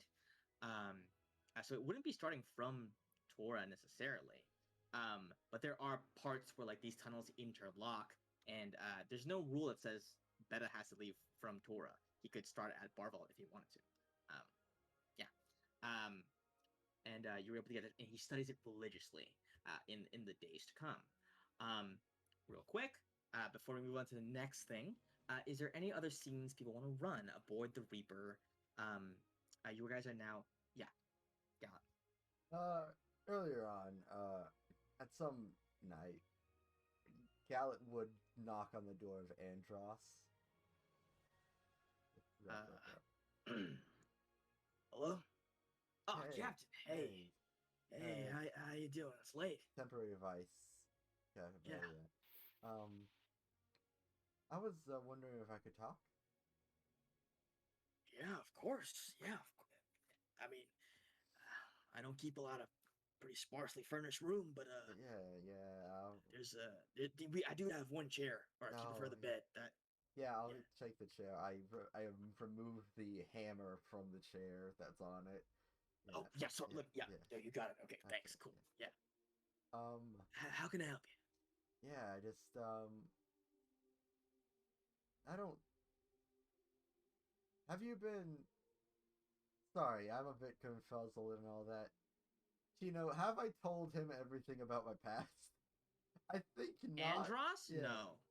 Okay. The only people who know about your past are your party members. Yeah. You haven't told Dell. I don't think you've told the people on the ship, unless you want to say in the weeks No, that have no, passed no, in the no, no. travels. I just needed to know.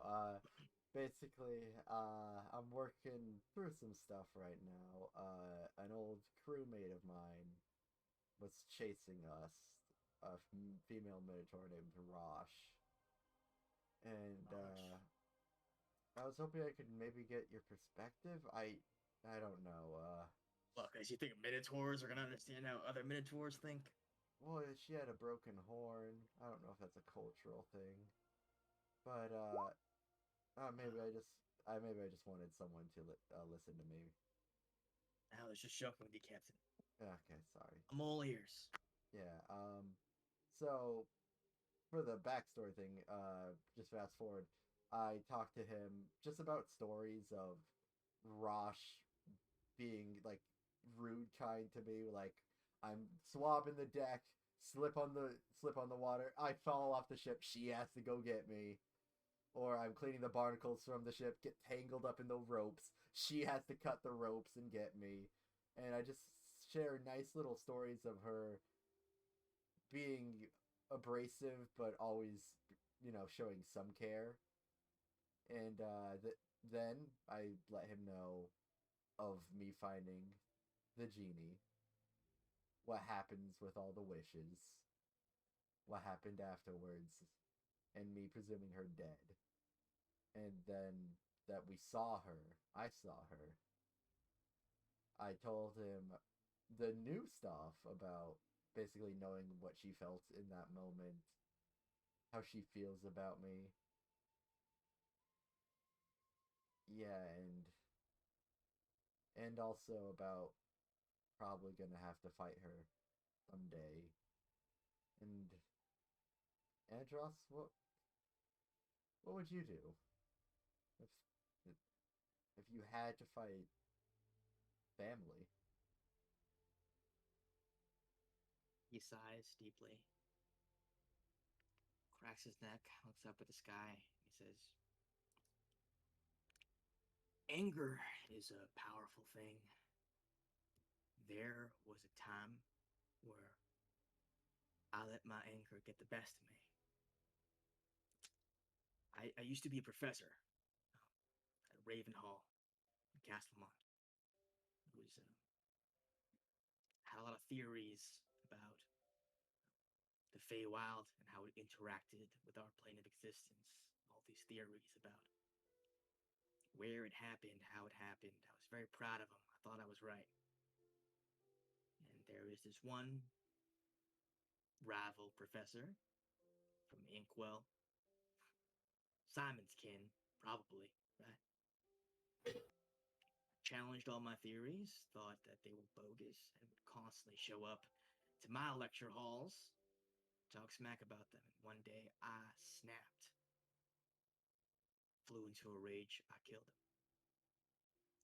For that, they cast me out of academia, they burned my work, and they sentenced me to death. Anger is a powerful thing, but letting it dictate your actions is never right. It almost always ends in the worst case scenario. And it sounds like this Rosh has nothing but anger in her heart, and following that is only going to lead to the worst for the both of you. If I were you, I would learn from my mistake and understand that sometimes the best thing to do is to not fight, even when every part of you is telling you you have to. Sometimes, when two people or in conflict, words are better than blades. And I'll be honest with you, Captain. I don't know if I've ever met anyone in my life as good with words as you. Thanks, I fumble them in a spectacular way. Okay. You have my loyalty. You have the crew's loyalty. And it's not because of the hat you used to wear. And it's not because of the necklace around your neck. We follow you because we respect you. And if there's anyone I trust to be able to look down somebody who believes they have hatred for them in the eye and be able to sway them back to the right path, it's you. Violence only breeds more violence. And if you want things to be right between the two of you, I know it sounds dumb, but I would try an apology first, I guess. But what do I know? Thanks. I'm just a professor who can't teach anymore. Swing swords now, so. Hey. Could you tell me your theories on the Feywild? We got, time on the ship, and I've heard some stories about it, but there's little information that I got on the seeds for the Feywild. But it seems like it's got some pretty cool animals. You really want to know? I'm not the best at learning, but if you got any pictures, as you're talking, he's already like getting up and like pulling stuff out of his like chests and stuff of like recreations of like diagrams, like research, like that he lost before he was trying to recreate. He basically goes on to tell you that the connection with the Feywild is strongest in Castlemon and in some areas in the Far Isles, and that he has these theories about like um planes of existence exists on they're like separate, but there are spots where they touch, and those are the places where you can cross over, create barriers, like naturally forming barriers where things can cross over, or spatial and like time anomalies where like at certain times there will be an opening to the Feywild, or at certain times there will be an island from the Feywild will appear in the material plane in Ela. like Stuff like that. Andros, like how Suma said he was from a place that you could only reach during sunset, I believe. Yeah, that was like that's part of I actually use the Sunrise Isle as like part of my arguments of that. While that is not specifically linked to another plane, it is an example of there is an inherent magic present in that corner of Ela. For whatever reason, magic is stronger there. It's not coincidence that Castlemon hosts the two most prominent and advanced schools of magic, probably in the entire world. The connection with wherever magic truly comes from, its connection is strongest around there and around the Far Isles. I think Can't be a coincidence. I think also with that I get a little bit more into it, trying to urge him on a bit more. Like yeah. And also the dimension thing with can it be tied to objects? Like Alok was able to open a portal to the Nine Hells. Well, that's why I was looking to the Terminus thing, and you guys get into like a whole discussion about like the relationship between Terminus and perhaps the possibility that he is the arbiter behind when can these portals open. Could he actually posits to you because he had a brief glimpse of Alok's amulet opening up a doorway, or of its own accord, and he posits to you. I mean, maybe it's possible that if Alok tried, he could open a portal consciously to somewhere else. Maybe somewhere we might need to go, or somewhere we might want something else to go. I don't know. But I've been thinking about it ever since I saw it. It would also work with the god he's affiliated with. And that would also use energy in a way, but that's a lot of things to think about. Yeah, I mean, you're really good. Andros. You're really good at explaining these things. What? Hey, thanks. I only know one spell. It's called Power Word Exposition. Pretty. It's easy a power to use. word. Yeah, it's very powerful. Yeah.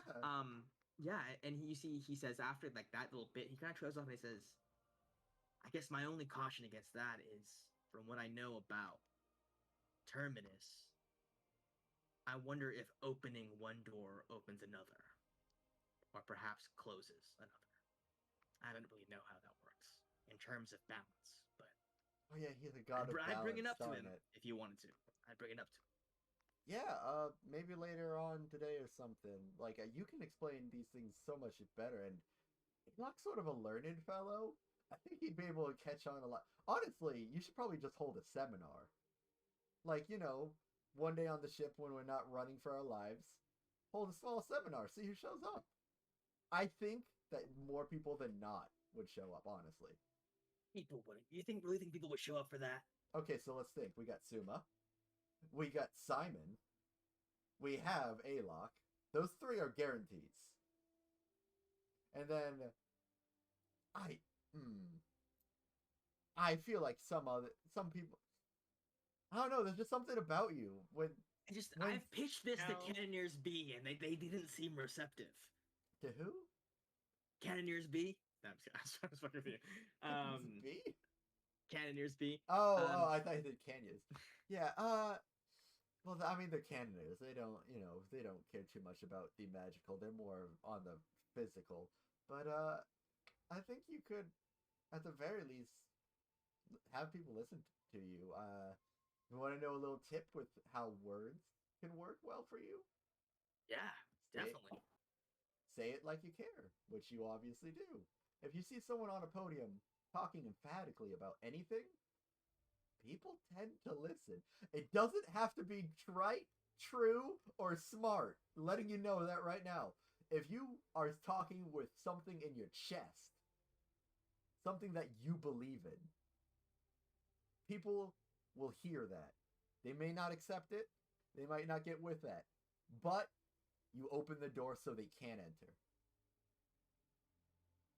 He chuckles to himself, a big hearty chuckle, his huge ripped body kind of whole thing like moving as he shakes his head. He claps a hand on your shoulder. And you see in Minotaur, he says, "Like I said, you're good with words. And that's not even the only great thing about you. Thanks for talking. Thanks for listening, Captain." I'd say you too, but it's been a while since I've used it. So Yeah. it's also a bit of the sailor type. So it's actually you effing two in the number two. Yeah. Fuck yeah. Yeah. Curses back into Minotaur. Yeah. Because even as a learned man, he can still drop a profanity or two. And that's what it is. Thank you. Amazing. You get to have that. I would say, Alok, you get a piece of that. I'm sure Gal Oh yeah, tells you. Or perhaps no, even no. Andros tells Yeah, you. yeah. Alok definitely gets that information. Like later on, like, hey, Alok, we had this. Like we'd come. Andros and me would come to you. Hey, Alok, yeah, we that item we were to talk, and then give him the exposition what we had before. So it could maybe just open portals. It sort of makes sense if you think. Maybe. I don't know. I've been on purpose trying to avoid messing with the amulet if I didn't have Yeah. to. So I mean, it doesn't require you to pay whatever price it has currently. So maybe next time. But honestly, can you make like a small door maybe? Just a peephole? like right now, Yeah, like just let's go to the top of the deck. I don't know how these things work. But well, you know what? Let's go. Let's go up I to the top I of the deck. don't know if I. Oh, okay. Come on. Yeah, we have Okay. everyone's been mopey. We need to have a little bit of fun. Is Look. this fun? This could be deadly. This could be horrible. That's This the could fun. kill me. I don't know what this stuff. Okay. Well, if it's gonna kill you, wouldn't you use it? That's bad design. You already opened This the. entire thing is bad design. Have you seen what it's done to us? It's already opened up the doors It's to not hell. supposed to be good. Just try to open the door to somewhere else, like the Feywild, Feywild. Okay. like a peephole. Uh, Let's go small. Just try to think What? real hard. Alok has read a lot. especially about like adventurers. Would he know like a lot Yeah. of the planes of existence, like the elemental planes, the abyss, and all that? The Yeah, shadow I realm? think make a history check just to see. You definitely have at least heard of all of them. It's just more like how learned is he about certain things. He's specifically knows a lot of stuff because He he's does. spent his whole life reading about this kind of thing in a library. So Yeah. in a pretty established and very well stocked library as well. He has a general idea of like the existence of the elemental planes, of like what they are. Obviously, not a lot of it is conjecture because not a lot of people have been there and lived to tell a tale. But the concept of their existence and like that they're out there, the abyss, the Feywild is a little bit harder to parse because a lot of it is framed in the sense of like it's a frequent setting in fictional stories. Of like how do I separate which of these Feywild stories actually is a real adventure that happened and which of it is like someone is using this as a setting or like using it as part of a fable. But you do know a decent enough about it. About the Fae, about how they're kind of trickstery in nature, of like how dangerous it is to make certain bargains with them, to be very careful about your phrasing of what you say to them. Um, uh, uh, those kinds of general things that might be more well known, but the specifics, you do have certain images of what it might look like. Um, are you trying to open a portal to the Feywild? I Fine. I Yeah, mean, you- Come on. Gallant really wants me to, so It could be a peephole, just a peephole. Everything's I'm balanced. trying to think. Would he want to do the Feywild? I feel like whimsy sounds like fun, so yeah, I'll try the Feywild just for Gallant. Thank you.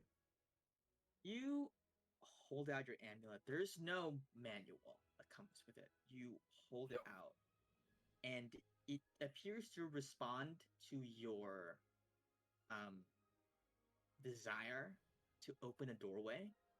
And you see two bolts of lightning, of like energy, pulse out of it, strike the air kind of equidistant to each other, like, and then fizzle away.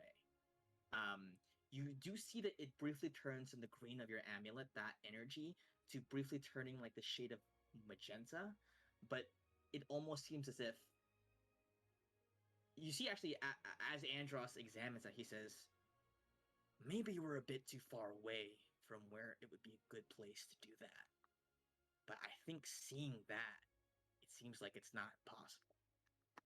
I don't know what else it would have to go into it, but that sure looked like something trying to open. Hey, Andros? Or Yeah. and Alok, because you've also studied this. What planes are near Pelea? Maybe the Earth Elemental Plane. I have no idea. You would know it's close to Earth and Fire, There you go. and close plane wise is not gonna match topographically. So a plane could be close to two places in the material plane that are really far away from each other, Mhm. just because of the way that like space time warps and stuff like that. So I think Alok, with that 24 history check and being very learned about the stuff, you would know you would not know facts, you would know conjectures about. People would guess that the elemental plane of Earth and Fire is close to Pelea because of the lava that comes from there. Pelea is a goddess of fire, lava, volcanoes. Most likely, she has something to do with fire. That she might have, her presence there might be a bridge to that plane. Not confirmed, but this is conjecture. Similar conjecture as an normal plane of like air and wind near Gallon, that type of stuff, but not specifically super set in stone. And the water's like the entire ocean. Perhaps, yeah. Somewhere where we were currently, we were close to the 9 hells on the ocean, so this stuff is random. I'm kind of concerned on where the Shadowfell would be, 'cause that's more concerning. Where's close, like whatever's close to that. I think That's the claw. Yeah, actually, that would make sense. It's like, that or somewhere in Locky. No, probably not. well, I could always try the 9 hells again. Although I Nah, don't know if I want to mm-mm. risk that. No, I'm gonna be honest. I remember falling on that monkey thing, and I'm still Yeah, that's recovering. That's still. yeah. Your eye looks messed up. That's not Yeah. good. I should probably go to Ruby. Someone's eye messed up. You Oh. see Tinkerton has just like Yeah. marched into the room. Hey, Tinker. You could use a Captain, glass eye. Yeah. You seem injured. Yeah. Let me fix that for Wait, you. I don't No want to lose it. amputation required. Punch the guy out. Pirates have eye patches. I've learned this. Ah. Boom. Great. You are able to learn a little bit about. So, Alok, you don't get the sense that like it's super easy to do it. I Mhm. think Andros assumes that it has a reason to do with like how close you are, how accessible that plane is. But I think in your gut you feel that there might be something more, perhaps as a cost or as a tribute or a price to pay to open a portal to use the amulet to do that. But as of right now, you are not close enough to any of the ones you've tried to like suss out what that cost might be. But you do know that the amulet is capable of consciously doing that. You just don't know what it'll take. I want to, because I don't know if Alok would feel it, but does he feel that using the doorway like ability would count towards using the amulet and like making those assholes not teleport and attack us and stuff randomly? Does it count towards that? Make an insight check. Okay. You got this. Let's go high 20. Wow. There it is. You get the sense based off of mostly what Maria's been telling you that the life and death stuff seems to be the most relevant thing to whatever game these devils are playing.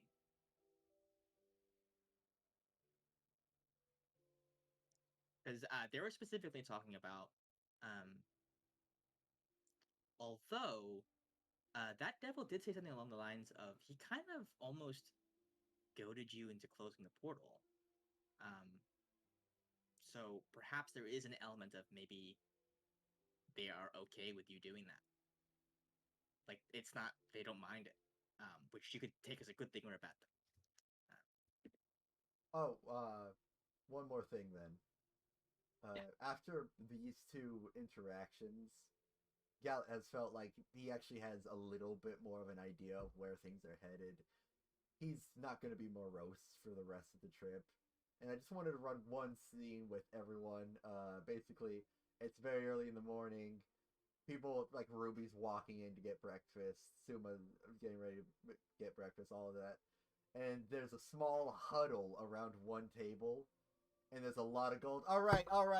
Who's going to bet? All right, what do you got? Okay, I'm betting with, and I bring out my encyclopedia book that changes every day. I'm betting that this is gonna talk about a certain type of fish, red snapper. If it's a red snapper, I get all that. All right, what do you, Suzanne? What are you betting? What do you think's in the book? I bet it's probably like ooh. It'll be like, what's the oldest like casino in Tarai? You know what I Oh mean? yeah. The oldest casino in Okay. Cassia. Okay, and I'm basically just It's getting like the history of that stuff. we're you know getting what I mean? like a huge pile of gold. It's just a 1 gold buy-in because got to keep it sustainable. But there's a pile of gold. Hey, and then they come in. Hey guys, you want to bet? No one knows what could be in this book. Not even I. Yeah. I'm not much of a betting man myself, but Could be anything. maybe. What's the bet? What is it? Exactly. 1 gold buy-in. All you gotta do. This book changes its topic every day. You guess what the topic is, you get the gold. If no one guesses it, well then, I guess we get our gold back. What was your bet?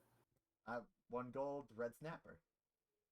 I'm guessing a fish, but like, fish is very broad, so I'm just going with red snapper. You see Alok as you kind of contemplate this. Miela makes eye contact with you across the bar, and she signs, I would also like it to be about fish.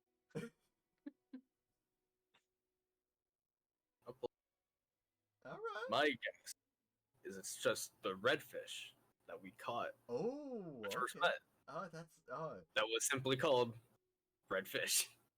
yes, the scientific name, redfish. All right, This Ruby. was a redfish or goldfish. I don't know. It was red. It was red. Ruby, redfish. Suma, come on, come on. Oh, You guys never bet with us. Come on. No, and I Afraid of didn't losing really a intend to gold. start now. Afraid of losing a gold.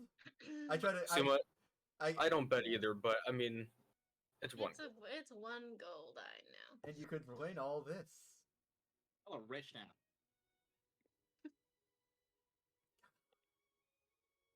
All right.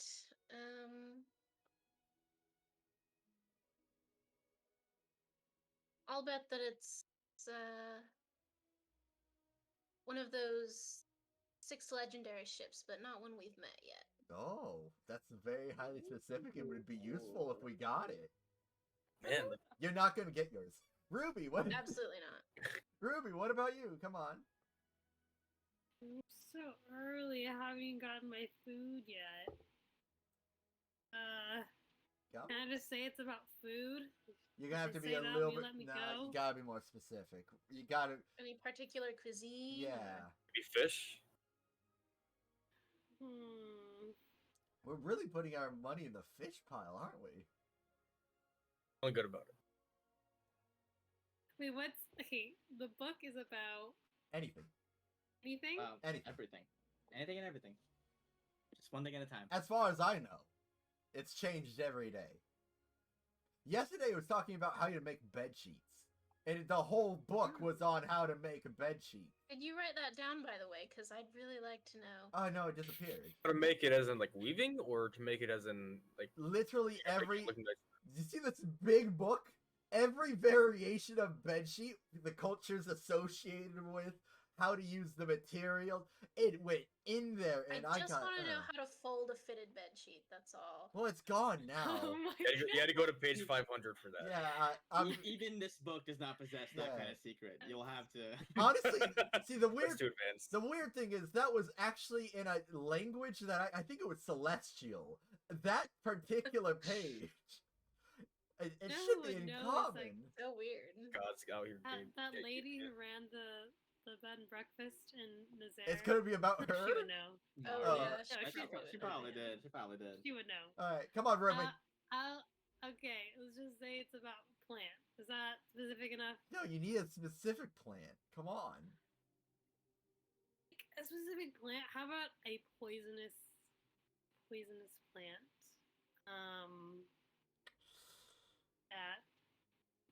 That is poisonous. That will poison you.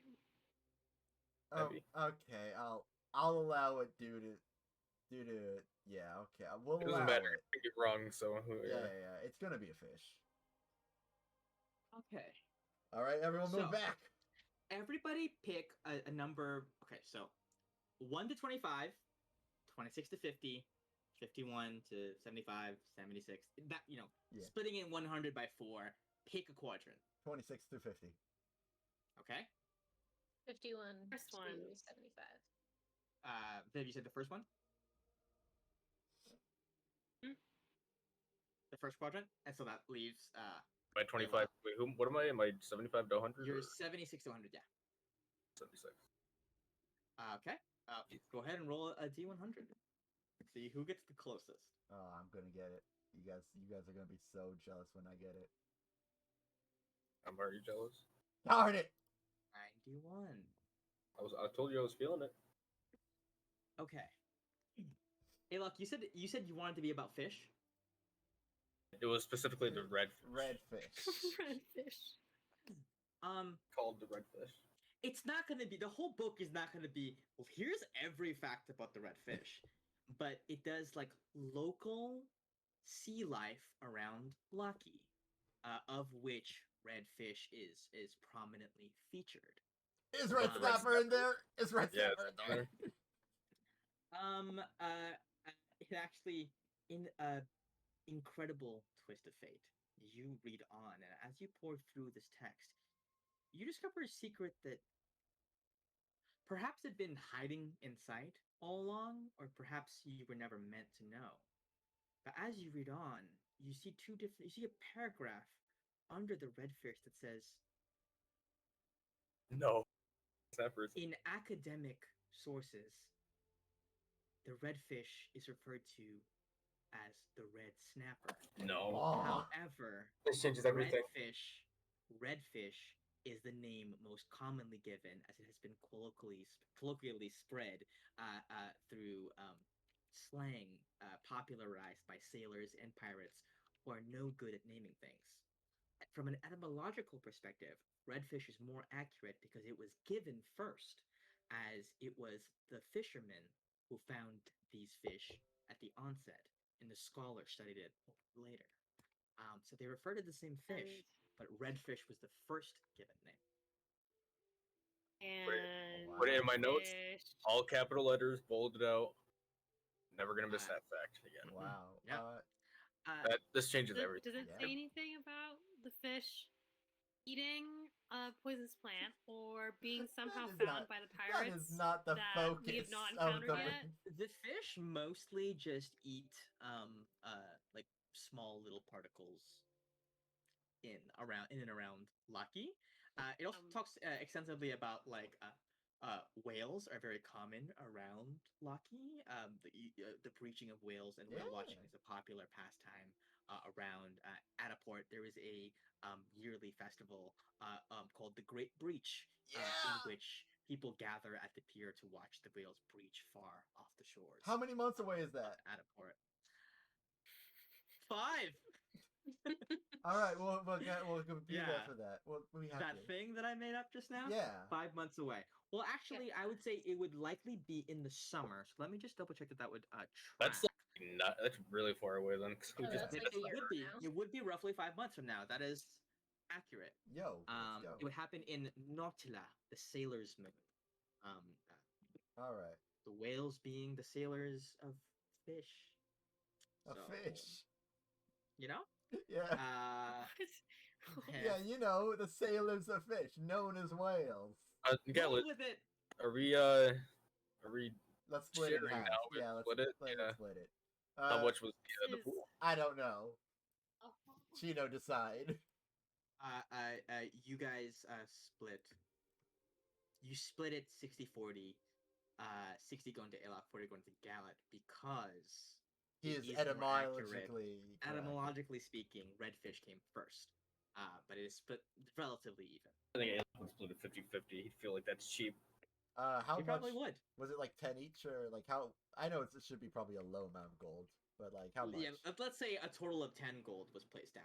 Okay. In total, 20 gold total. You get 10 gold each. Well, actually, 9 gold each. Yes. Again, 9 gold profit. Alok, you turn and you see Miela like clap to herself quietly, and like she kind of won, as well. And she didn't put any money in. She's just happy it was about fish because she's into fish.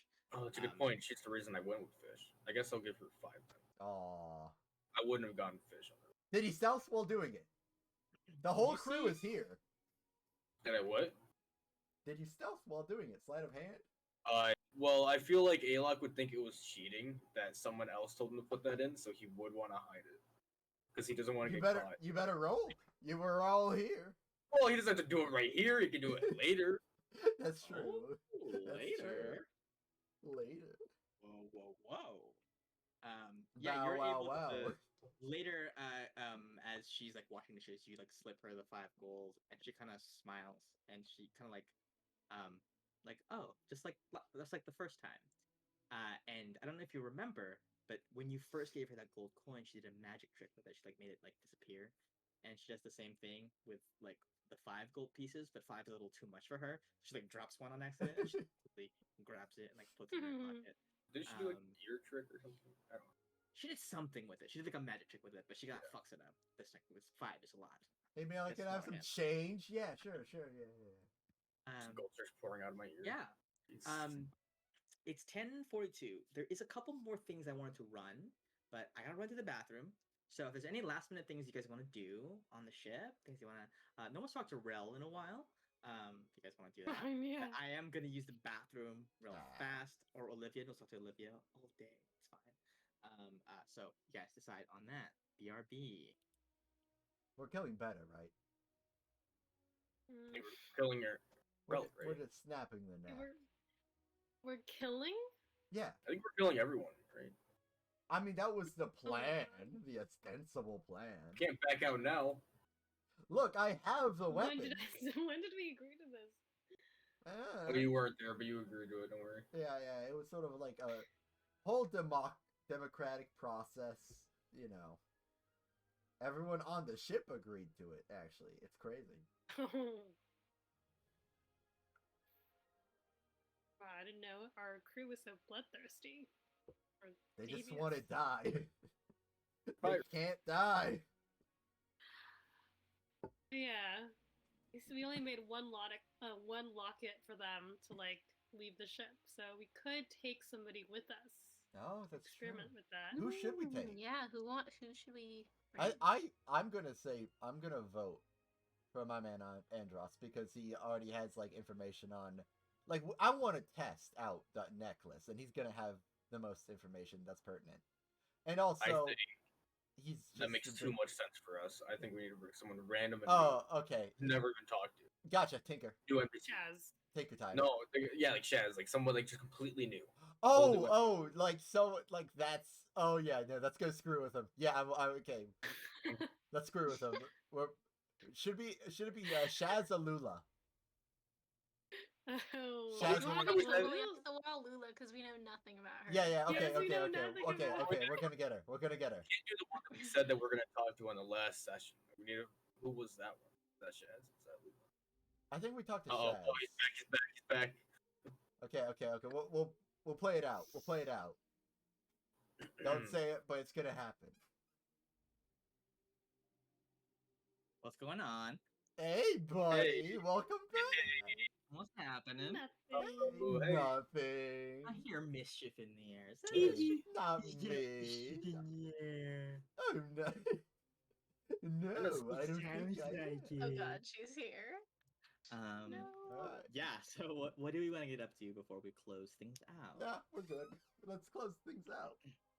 Right. Just a couple things I wanted to do. Yeah. You guys,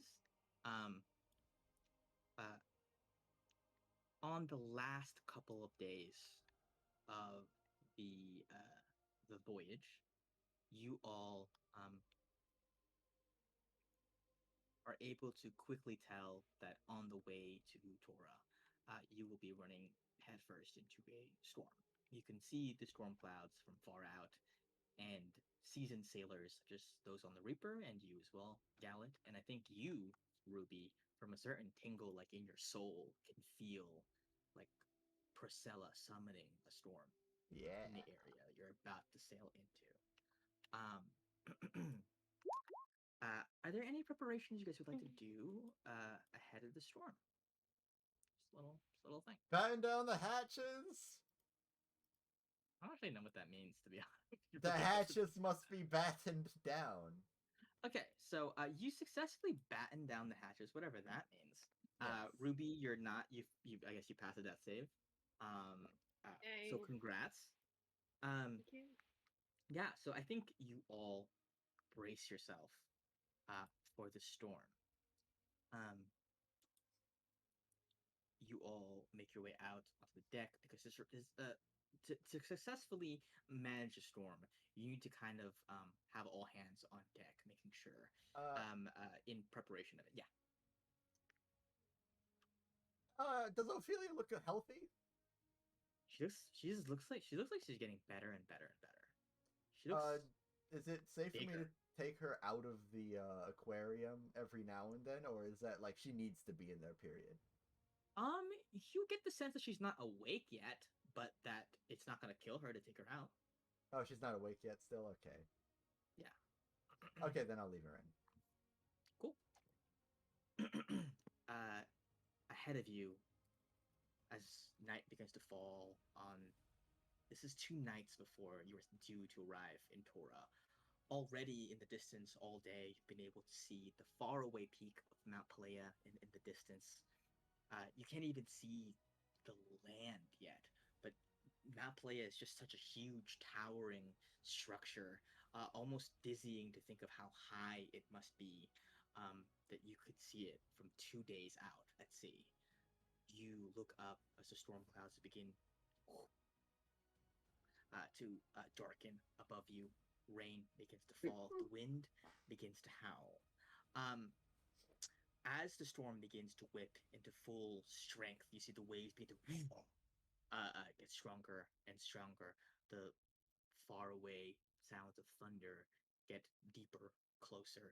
The time between flashes of lightning through the sky shorter, and the boom shorter and shorter. We're gonna run this as a quick little skills challenge. Yeah. Which I stole from Liz. Because I didn't know they existed, and then she did it, and I was like, that's so cool. I should do those. So, each of you are gonna. We'll say this is because 7 is the magic number in this campaign. I'm gonna need 7 successes Oh, from the lot of you. I didn't How know that was our much lucky would it number. How much would it mess things up if Alok tried to not do anything? Because I don't think he would be comfortable doing stuff. If Avoid he the couldn't, yeah, if he couldn't get away with it, and like people were like, "Yo, you gotta do something, come on," then he would do stuff. If he you could would get away only- with it. You have to do something. Come on. Yeah. I guess he's doing Yeah. something. I guess he's not getting Yeah, away it's with a it. chorus of yes, you have to do something. Suzanne, Um, you too. I'm literally tying a rope, and you see she has like a rope, just like a one rope. Yeah. Tying your shoes. Tying your shoes is not Not even tying it, It's just comfortable. wrapping it really around. important, Um, just in case. Well, Yeah, that's true. Go That's ahead true. and Yeah. roll portents. I mean, if it's bad, it's like Oh hell Okay. yeah! Yeah, this Honestly- is gonna help us. honestly, No, I'm using it. with some of Alok's modifiers, that might That might fine. be enough. I'm using it So- anyways on one of you guys. We're gonna go ahead in alphabetical order. Let's say Alok, you will go first. Oh, man. Medical order. Something. So people are like kind of going back and forth, like the ship is rocking. Things that are those still. Let me take you guys back to the Piano from the ship. music. Those fruits are like falling off of the freaking of the little crates and like rolling on the floor. The cannons are kind of like beginning to shift a little bit. Lightning is cracking through the sky. Everybody seems to be in a general state of unease. What action do you want to take in order to help the Reaper make it to Tora in as best of a condition as it possibly can? Because that might be Or wrong. do that. I need some immersion. Can you put on like a hardcore thunderstorm? Oh yeah. Yeah. Probably should have had a scene for this, but after Gallet has been feeling better, he does take up the mantle as captain again. He's mentally able to. If also, well, I guess I have to check in with the therapist. Did the therapist give me the go-to? Mm, I'm no worse than I was before. okay. Well, I might like ask questions just to be like, yeah, so I'm okay about it, and like, do you know how you're like gonna act, or like at least have you accepted Yeah. the I've fact that you're accepted eventually going to have to meet your old. Yes, know. yes. Okay. Androth has given me a good plan. I can scheme now. Okay. My therapy helped too, right? Yeah, My yeah, therapy, yeah, Huh? I'm yeah, like just hovering over the checkbox. I'm like, yeah, yeah. yeah. No, How would super you- useful. If I had to give a rating, 4.5 out of 5. Beautiful. That's gonna help a lot with my Yelp. Oh, thank Um, goodness. And captaining wise, like, do you think?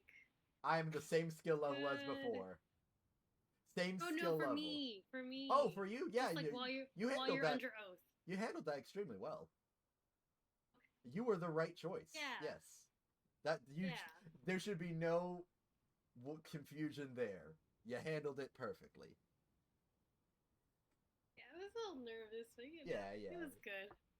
Okay. I Okay. give you the clear. Okay, I give you thank the clear you, to thank like you so resume much. your position. Okay, bye-bye. Alright, guys, I'm back to being captain. I get this ship. Oh god, it's so windy and stormy out here. Oh, no! I should have Yeah, left it's- this to her. Outside, it is cold. It is all of you are drenched. It is freezing.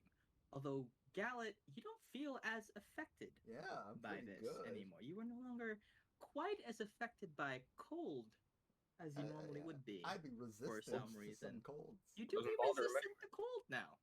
Um, Beautiful but you do get weather. the sense that it is getting into fall now. The summer is fading and ebbing away as the seasons are changing, and this is a fall storm that has come upon you. Notoriously more vicious than the summer storms in terms of the coldness and the wind. Um, Alok, what's your move? I got one skill, and one skill only. My main man Shaz taught it to me. I'm putting it to use. I'm gonna tie some ropes. I don't know. Is that what you're doing, your storm? I see you. I see you, Alok. Yes, you are taking my. No one's listening to me. Why is no one? Like he's talking, but the thunder is Yeah. drowning him out. He's just like you turn and you see his lips move, but the thunder is so loud you don't know what he's saying to you. Give him a thumbs up. Like, yep, I'm doing exact. Yep. Yeah, tying the ropes is extremely important to make sure that important things on the ship do not shift.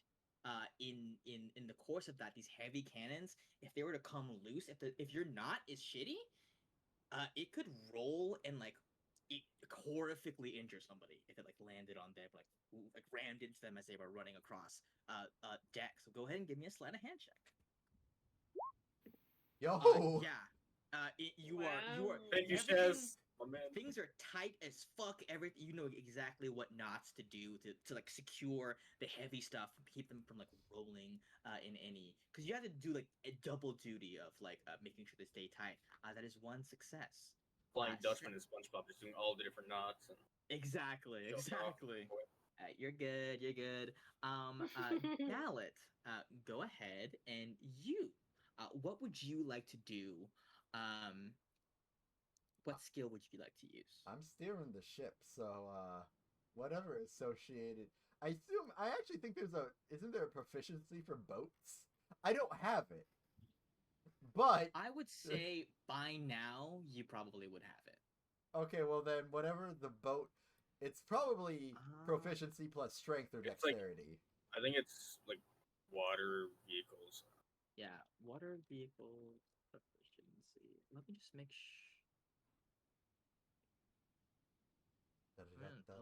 double check that.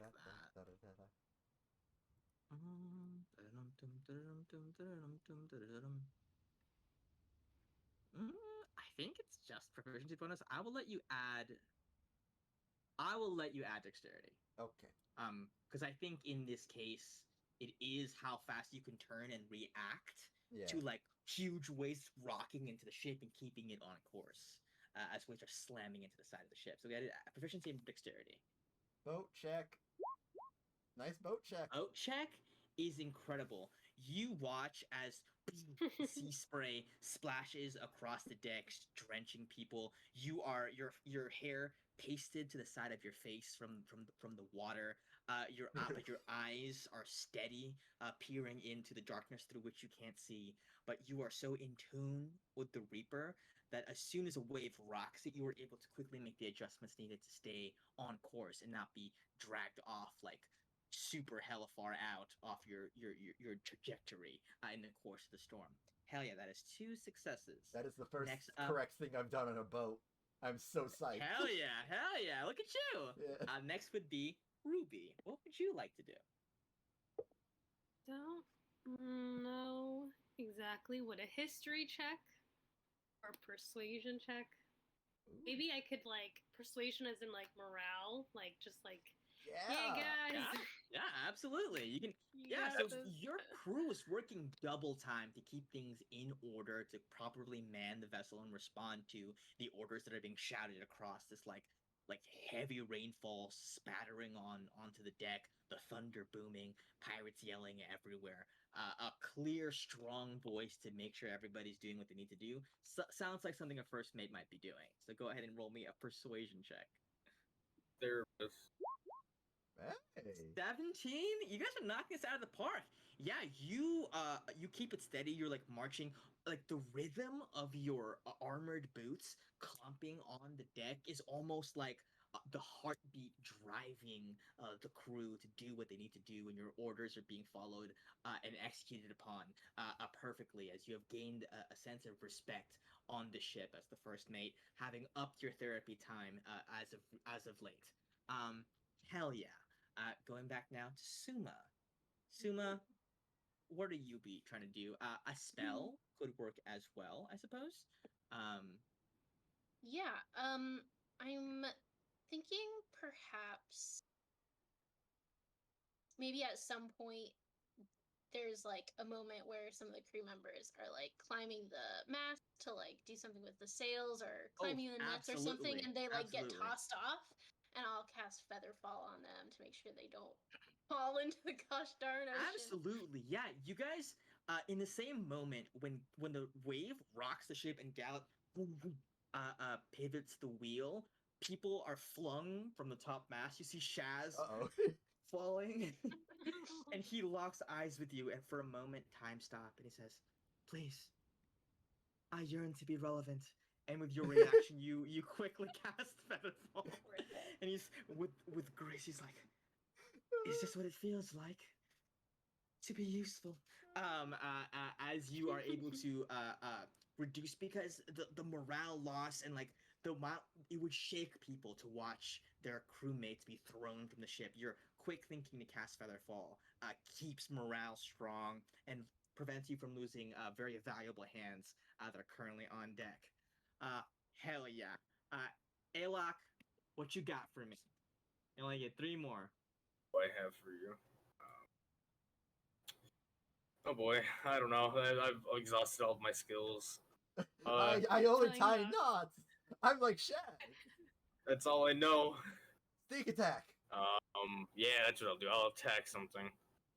What I if I don't just think. shoot an arrow into the storm? I feel like stealth probably won't help. Probably not religion. Is there something I could investigate? Maybe looking for materials. If you tell me what you're investigating for, we can talk about it.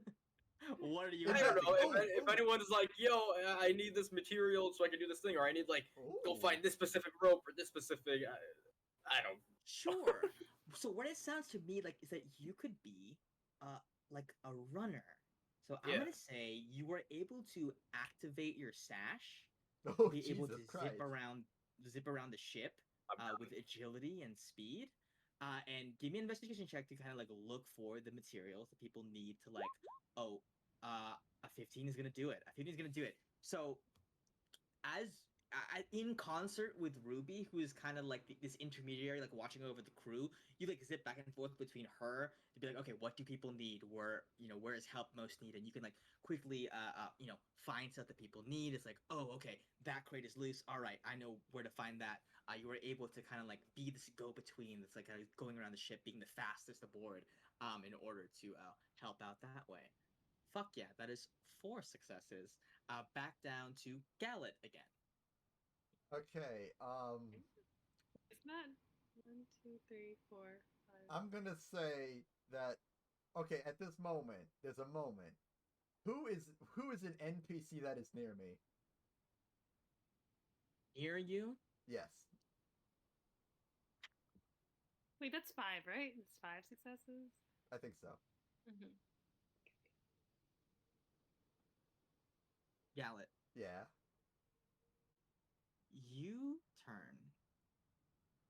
Um, your eyes are not always the best. Hmm. And perhaps you wouldn't have seen this in normal, but your senses are just so heightened right Yeah, now. I'm stoked. I'm doing this. In the middle of this is like what you were born. This is a moment you've dreamed about since you were a sailor coming up on Captain Greenhite's ship. You turn, your senses heightened, and you catch the fluttering of wings. You turn over and you see a small sprite fluttering in your general vicinity. You lock eyes with her, and she says, "Oh, hi, Captain." Feels? No, not feels. have we really not had the time to have a proper conversation? She extends a tiny, tiny hand. Oh my towards you and she gosh. says, "My name is Lula." Little Law? Yes, I tend to stay out of, most of the trouble here aboard deck. Oh I my tend to god. stay on my own, but a storm is quite Oh. an event. I wanted to try and see what everyone was up to. You're doing a smashing job. Okay, so Lula is a sprite? Yeah, she's a very small, tiny little fairy Uh, creature, the same size okay, as well, Felix. that's... Which is perhaps why she's been so hard to notice so far. that's crazy. She keeps to herself and she's small. Well, it's really unfortunate because the reason why I asked for the NPC is because in front of us a giant wave is forming. I grab Lula. You're helming the Yes, ship I right see now. this. I grab her, put her at the Oh. wheel. I run to the front. This is incredibly. She's immediately carried by the wheel turn. I run to the front and I God. Gust of Wind is cast. I use it and Eldritch Blast, and I'm gonna try to part the wave. You're gonna blast. Through I'm the gonna wave. blast it. I'm gonna say make an attack roll for your Eldritch Blast. Well, I hope it works out. And with the damage as well. Oh yeah. Oh yeah. Oh yeah. Roll damage for those. Okay. Oh, I rolled high on that one. Nice. 19 Damn. damage. I want to say the combination of your wind kind of beating the Yeah. force of this wave, and then these blasts carves out, like kind of dissipates the kinetic energy of this wave about to smash in, and you turn after like parting this wave like the Red Sea. You turn to look at Lula, and she's like flying on the wheel, And we still go into the wave. And you run over and you help her out. I'm gonna say, Wait. that is a success. Yeah. Could that be my action to like run over and Oh like, yeah, let her. grab the steering Yeah. wheel? Make I an see. athletics check to like wrench the steering, kind of like stop its momentum and get it back into place. Give me athletics. So you come She on, starts you try to grab it. As you hold on, Lula flies off of one of the little pegs of the helm and smacks you in the face, and you both go tumbling backwards. The ship is now like fully out of control and veering off course. So Nope. that is one failure. It's up to Suma. The day that we meet Lula is the day she dies. So I believe 6 success. You only need one more success actually, and you have 7. So Suma, if you wanna close this out for us with a high roll of something. We're Korean. Oh gosh. Read a book or something. Oh, we could. If it's just a wheel turning heavily, we might not be able to fix it. We don't know how. We lose in every strength-based thing. Just get Andros. That's all we need. I guess. Or Del. Okay.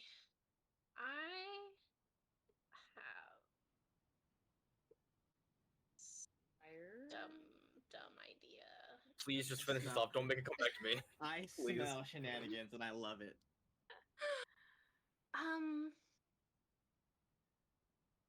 I want to try to start a Blade song right now. Hell yeah. And I want to cast Fly on myself. Hell yeah. Okay. And I want to try to use what I've been learning from the like beginner's guide to wind bending or whatever it is. Yeah. To essentially like if the ship is kind of veering one way, I want to try to like maybe Arcana control the winds to like push it back the other way. So I'm gonna like fly out to the edge of the ship and try to like push the winds in the opposite direction. This is fucking cool as hell. I will say, This is going to be a raw dexterity check because to bend the wind, you would not yet have the proficiency to do that, but you are aware that it's an extremely dexterity based move. Uh, Although you are doing blade song, so I will say this: add dex, add proficiency, and this will be your attempt to use the power of the blade to. It does have the special ability of being able to summon a gust of wind to like knock someone down. You can try to use that to summon a big enough gust to right the ship and perhaps stop the free spin. Okay. So Dex plus proficiency. Yeah, I think you have a pretty high dex. Oh, It's goodness. 3, so it's a total of +6. So let's see. Plus six is pretty good. With a 22, you guys watch. So this is what happens. Ruby, you are falling in slow motion as this tiny sprite has hit you that you don't recognize. That's definitely not feels. You turn and you see what's happening. Alok, you are zipping around like you're like Quicksilver or like maybe like the Flash, and you're like Mhm. things are happening in slow motion around you as you are like zipping across. Gallet, you're just looking back after you've successfully like pushed back this wave, and you watch. It's almost like this like slow motion thing of like it's like thunder rumbling and like the rain spattering and the ship rocking, and Suma's just like like Same. feet on the deck like moving elegantly. It's like a Latin chorus is in the back, like or whatever. I don't know. Single Something ray of dramatic. sunlight. Yeah. As he like dances up, in almost he looks almost possessed, like in communion with a force that is Avatar state kind outside of himself. style. Yeah, this is Suma unlocking Avatar state for like a brief glimmer. With a flash of the sword, like it briefly flickers into the fan, and a gust of wind very rapidly adjusts the ship back. Ruby, you look up and you watch the helm finally stop its rotation as the ship rights itself with a combination of Gallet Thank and God. Suma's efforts of like minimizing the impact of the wave and then suddenly righting it, kind of negating that tilt back on course. With that, Suma, you kind of like drop back down elegantly to the deck, a little bit exhausted. Like that was an exertion that was a little bit more than you were used to. It's like a strain in an unexpected part of your body or in an unexpected way that like drains you a little bit. So you're a little bit winded. No pun intended. Whatever. Um, but the rest of you are able to like Gallet, you come back to the helm. Ruby, you get back to your job. Alok, you are speed stirring around. You guys are able to sail successfully through the storm without any major damage. Congratulations. Wow, that was nice. Good job, team. Ooh. You're able to successfully make it out of that. And as the next couple of the last few days is uneventful. Uh, it's essentially just you guys after the storm passes. It's still a bit cold, still a bit windy, but it's smooth sailing from then on out. It's relatively peaceful. Um, you guys eventually come. You finally spot dry land coming up ahead. You see that the sky overcast is gray, far in the distance, graying in a way that is unfamiliar to you, Gallet, and to you, Alok. But to you, Suma and Ruby, you would recognize this as an ashfall, a weather event that is pretty common on Playa. You guys look out, and like the sea is kind of like gray in front of you. The wind seems to be almost as a blessing, blowing the ash from getting into your face. You don't seem to like you smell it in the air, the smell of like of something burning. But you guys are able to make it sail safely into the shore, into this port town off the coast, right by Tora. Um, uh, Palea is dark and mountainous and rugged, and the buildings that you approach are very geometrically shaped, and they're always kind of low and a little bit uniform. Um, the extent of the decoration and the flair is mostly like in these kind of like murals that are carved or like etched into the faces of the walls, these stone doors, and you see all around you at different places in these streets and these boulevards are these like tunnelways or stairs leading down deep into the ground. You dock at the port in Tora. Everybody finally taking a deep breath after a long voyage full of intrigue and drama and conflict. You dock, and the first thing you hear is a loud screaming from below you as you begin to file out. You hear Beta screaming at the top of his lungs.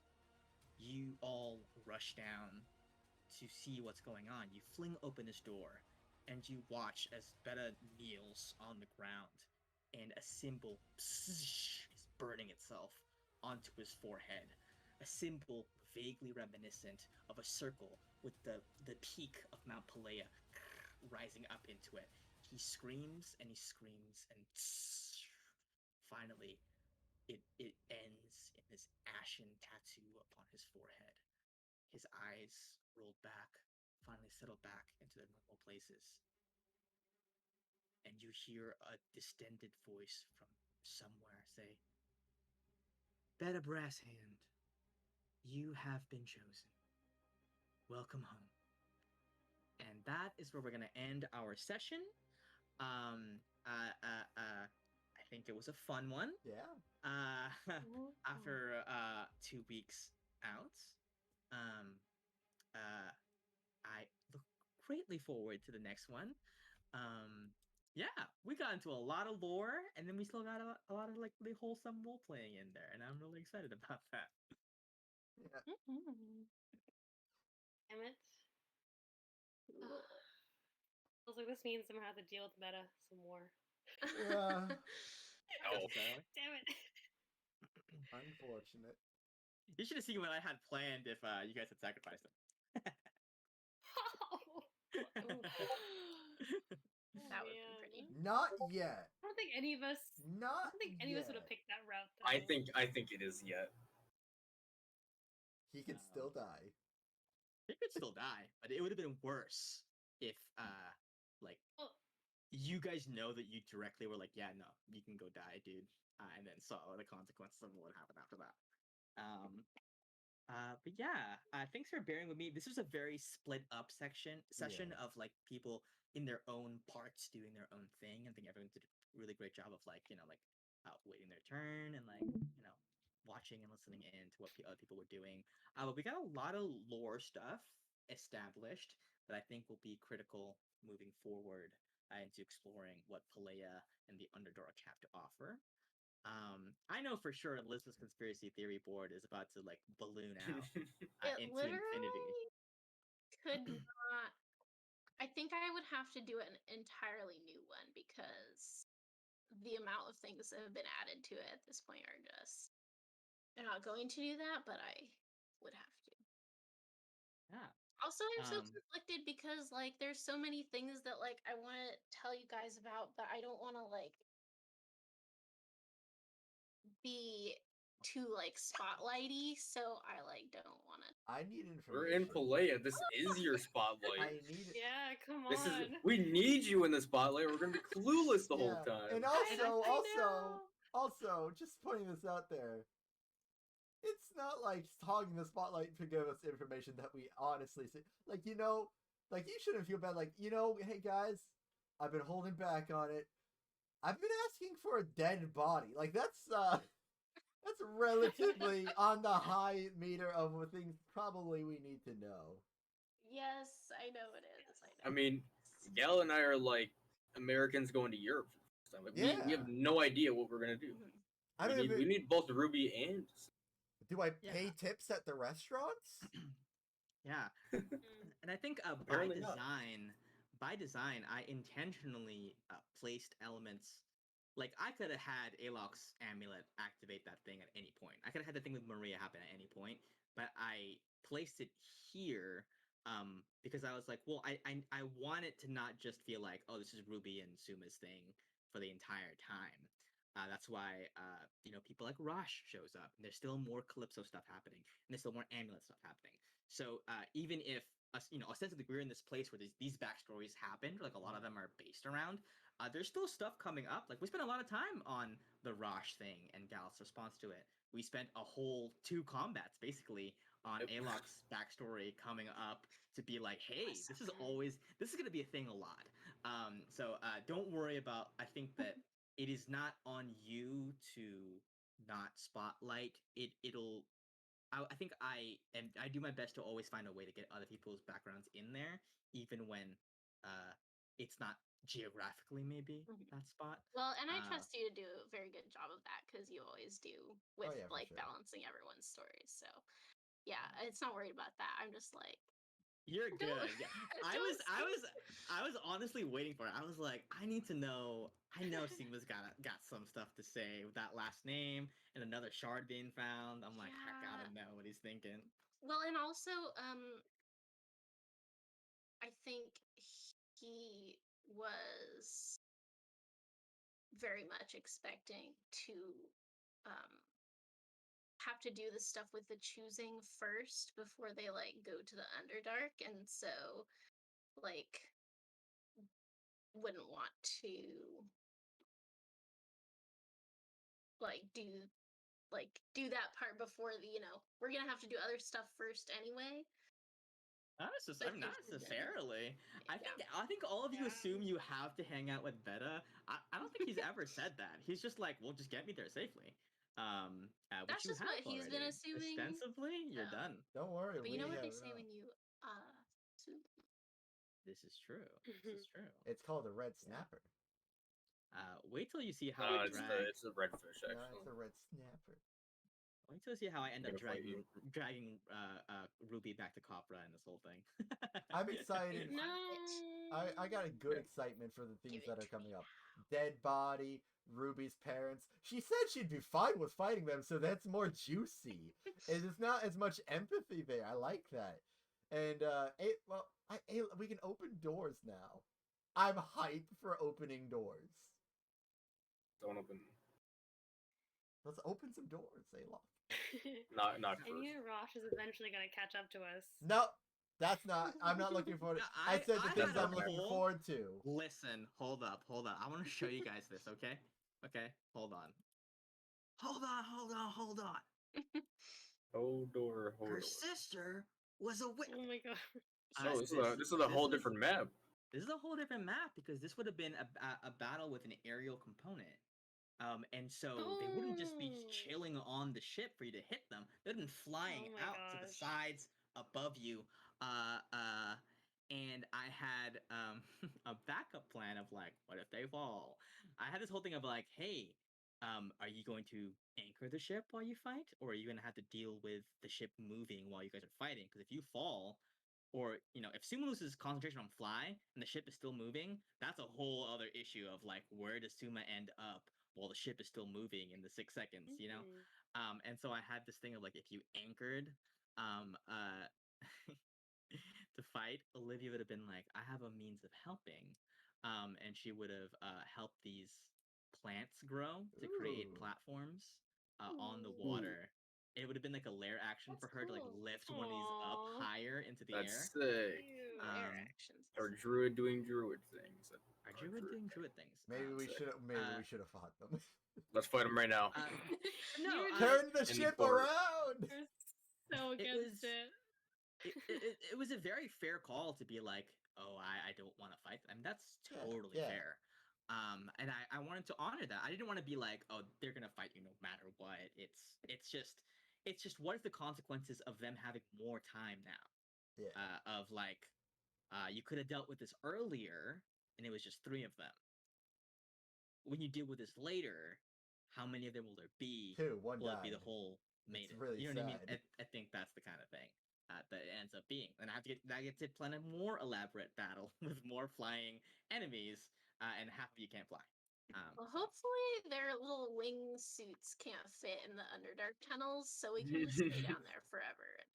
just can't. Maybe fly. they don't work without like the wind. it. Yeah. Oh wow. If That there's was really. Oh, sorry. Go on.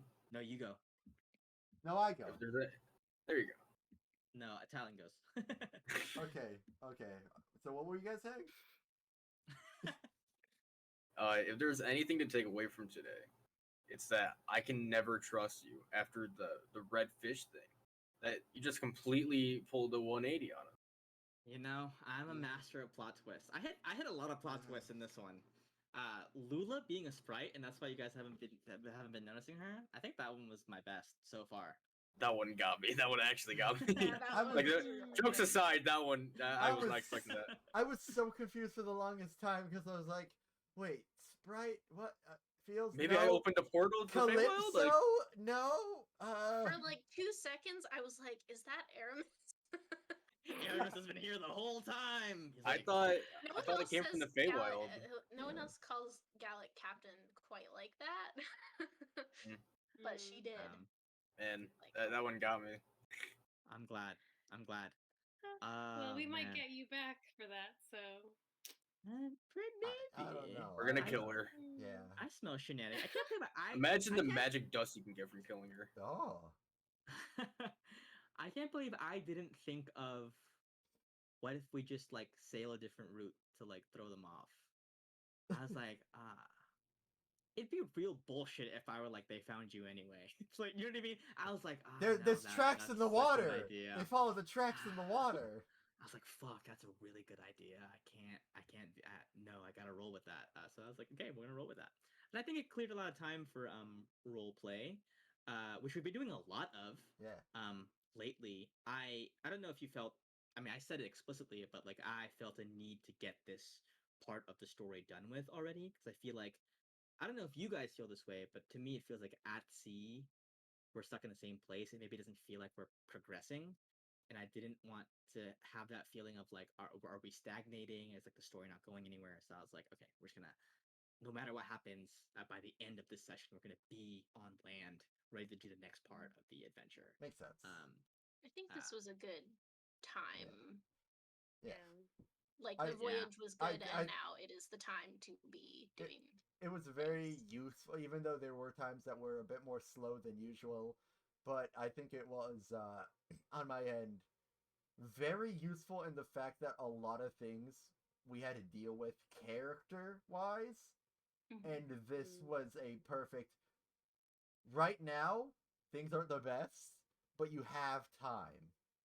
Yeah, it's not like, oh, that happened yesterday, and then I'm fighting a Yeah. big thing today. Mhm. I you just have got more all time. of this, and we're still we're traveling in the tunnels. Yeah, from like a character, like, from my character standpoint, that's good. Like hell in here. It's very useful to unpack things at sea. Yeah. Okay, I'm glad because I was really worried. I was like, oh man, I meant for this whole voyage to be like done by like last session. I was like, oh, it's still a whole in the session. I'm actually kind of glad you did the combat because like, what if we did the combat? Would that had enough time to like wrap this up, in a satisfying way? Will it feel like, oh, we reached the end of a journey, or will it still be like, well, the session's over, we still have loose ends, we can't land yet.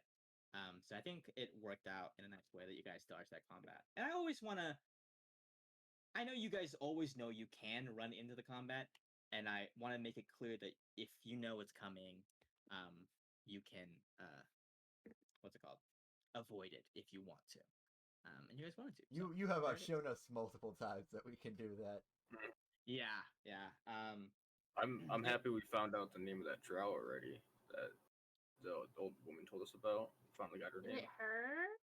That's my I guess. mean, I kind of assumed it was her, but Yeah. who knows? Maybe. I'm I gonna put it down as her, so if it's not, then oh well. I'm gonna have I to don't go see back how to it could listen. not be, but just for the economy of storytelling, just having more than one mysterious Right? drow Yeah, individual yeah. is just too much. It's like, why are there so many? I can't keep track of this. yeah. Too many races to hit. You have to, hit Yeah. all. Yeah, we got a human. We got Madeline, human.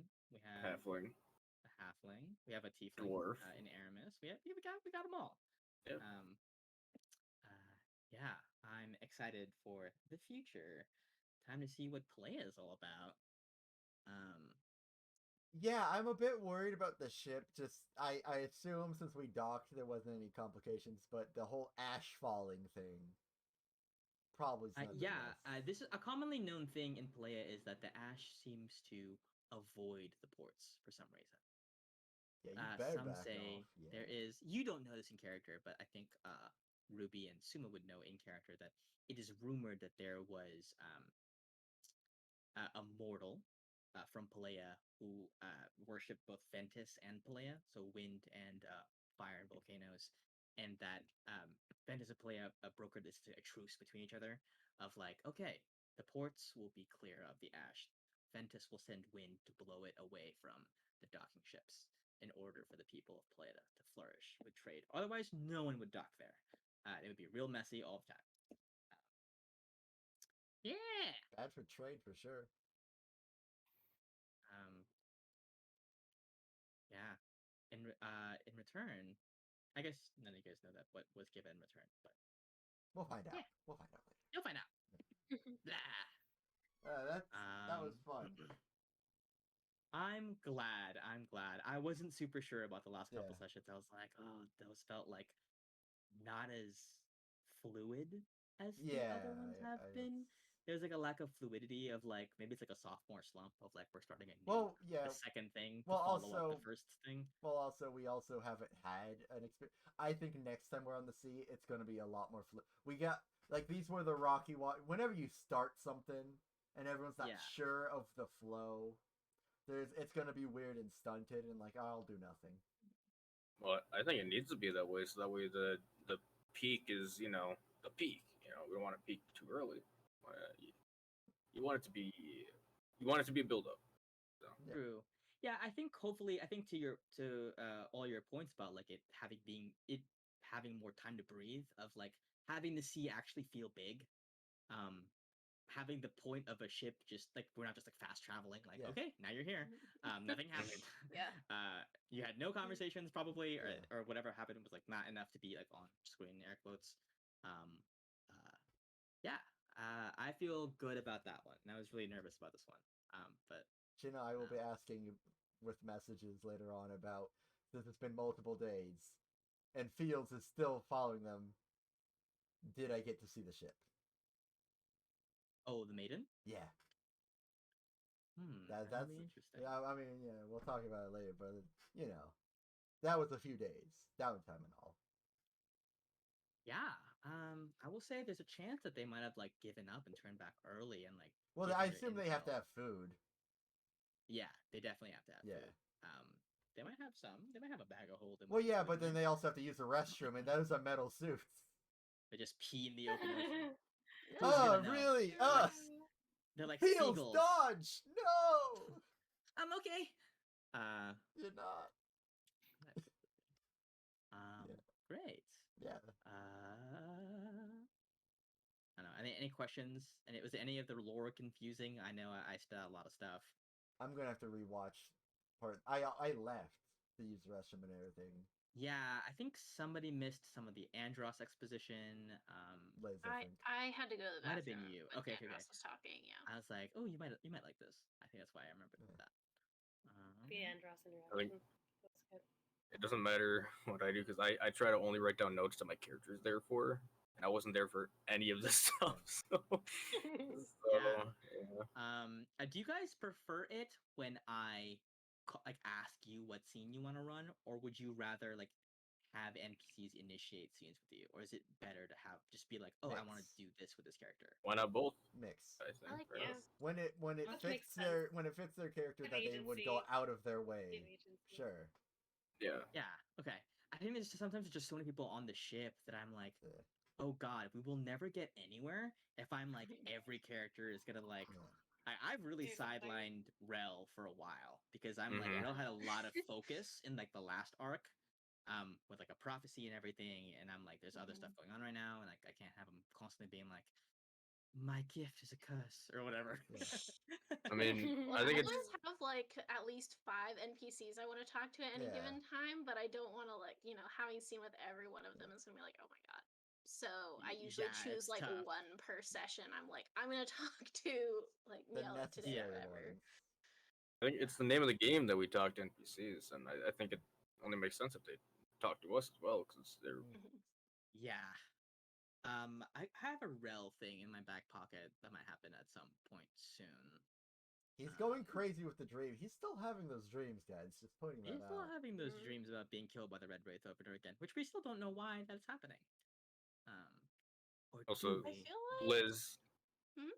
you should always feel free to talk to NPCs because I'll balance it out by never talking to them because A-Lock doesn't talk to people, so good. it Well, works I out. have been envisioning in my mind that, like, at some point, Suma realized that Rel was having nightmares, and so, like, every night he, like, does, like, the dad thing where he, like, comes in to, like, sort of lay his hand on his, like, forehead and be like, Winning son. it's alright. And then he immediately wakes up because he's only meditating. I know what an elf trance is like. I know how to deal with that. Yeah. What elves is are- well trance? Do you go to a bed or do you? Whenever someone says like I trance, I imagine them Just- doing crisscross applesauce. That's what I always imagine, yeah. Yeah. And they're just like Doctor Strange, like just thinking. Yeah. Never in a bed. Never Rels in a is bed. like- Third eye or whatever. Yeah. Yeah. I picture Rel's always hovering a little bit when he trances. So imagine that. So I feel like at some point canon. Sumo learned to use a bed and like never went back. It was like, this is amazing. I love This it. pillow is way better for my butt. Dang. You see, No, you go. you just see Suma in a bed with the sheets on, but you see that her legs are still sticking out in applesauce pose. Just her back is Oh, on the yeah. bed. I do sleep like that sometimes. Yeah. Yeah. I should have done a rel scene. I'm thinking about that now. I think That probably should have Nah. happened. Always can- next I time. think I next think it was time? pretty awesome the way it was. And yeah, there's always next time. Yeah. Yeah. Yeah, there's always next time. Probably before you guys leave. You're like, by the way, another thing. By the way, guys, I And saw one more thing. I had a power dream. exposition. Fashion. You might die, Wait. by the way. I've seen a Wait. vision. There's Yeah, you danger probably on do the this thing that we island, do. guys. Are you sure? I sense a great danger. And one more thing, also. There's just an invisible barrier like on the way off the boat. It's like you have Yeah, unfinished you quests. have to. You're in one of those games where your character gets like goes, I think I forgot something. You have to keep turning back. Yeah, All yeah. the things to talk to. Wait, that's not the right way. This isn't Rel's room. I should probably go do this before I do that. Yeah. Exactly. It's like a voiceover. And Nice. eventually, like, it runs out of lines to repeat, so you're saying the same thing over and over again. Mhm. Hell yeah. That's awesome. Oh, also, I wanted to propose an idea. Well, you're already I married, know aren't it's- you? I know it's early, but for our next week off, Ooh. I would be up for running a Halloweeny. Yes. Let's go! One shot. Yes. I'm I would like to be a scared. pumpkin man. Okay. I'll be a man pumpkin. Okay. I'll be a seed. I'm open to concepts, but it has to be conceptual. That's the only condition. Concept. Is it D&D? Yeah. Same world or your own?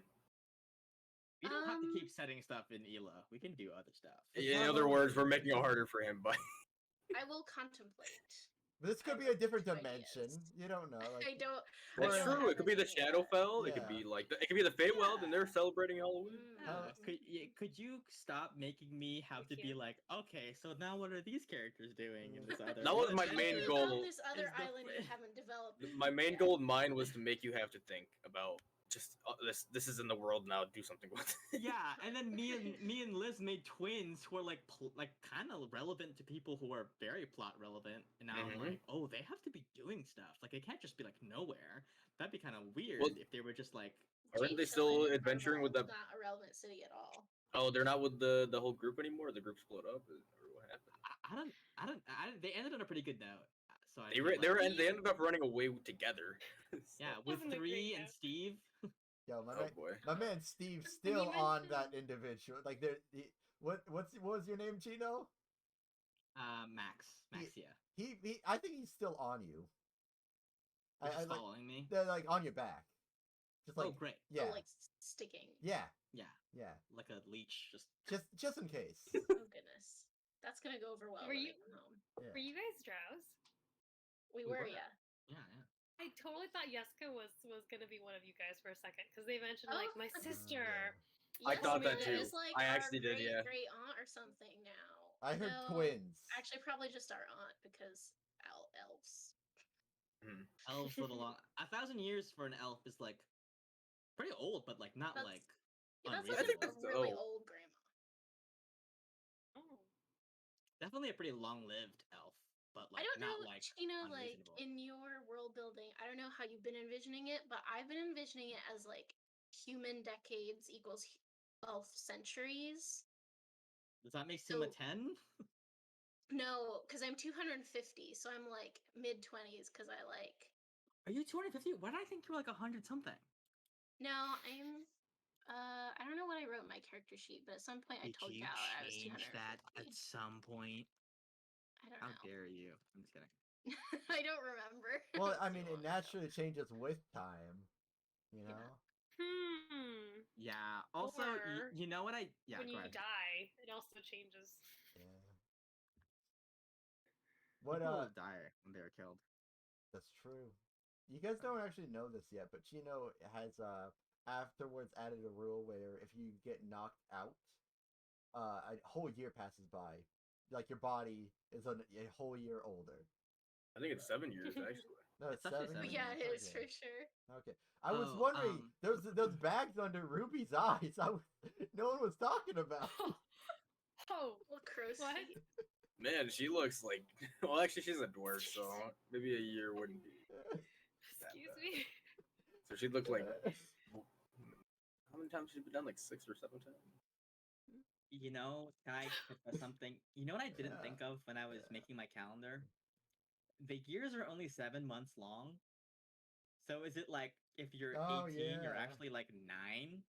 So I think I might change the calendar. Oh. To be- Well, I mean, Aging just You works could just make it more- differently. It's like in Stardew Valley.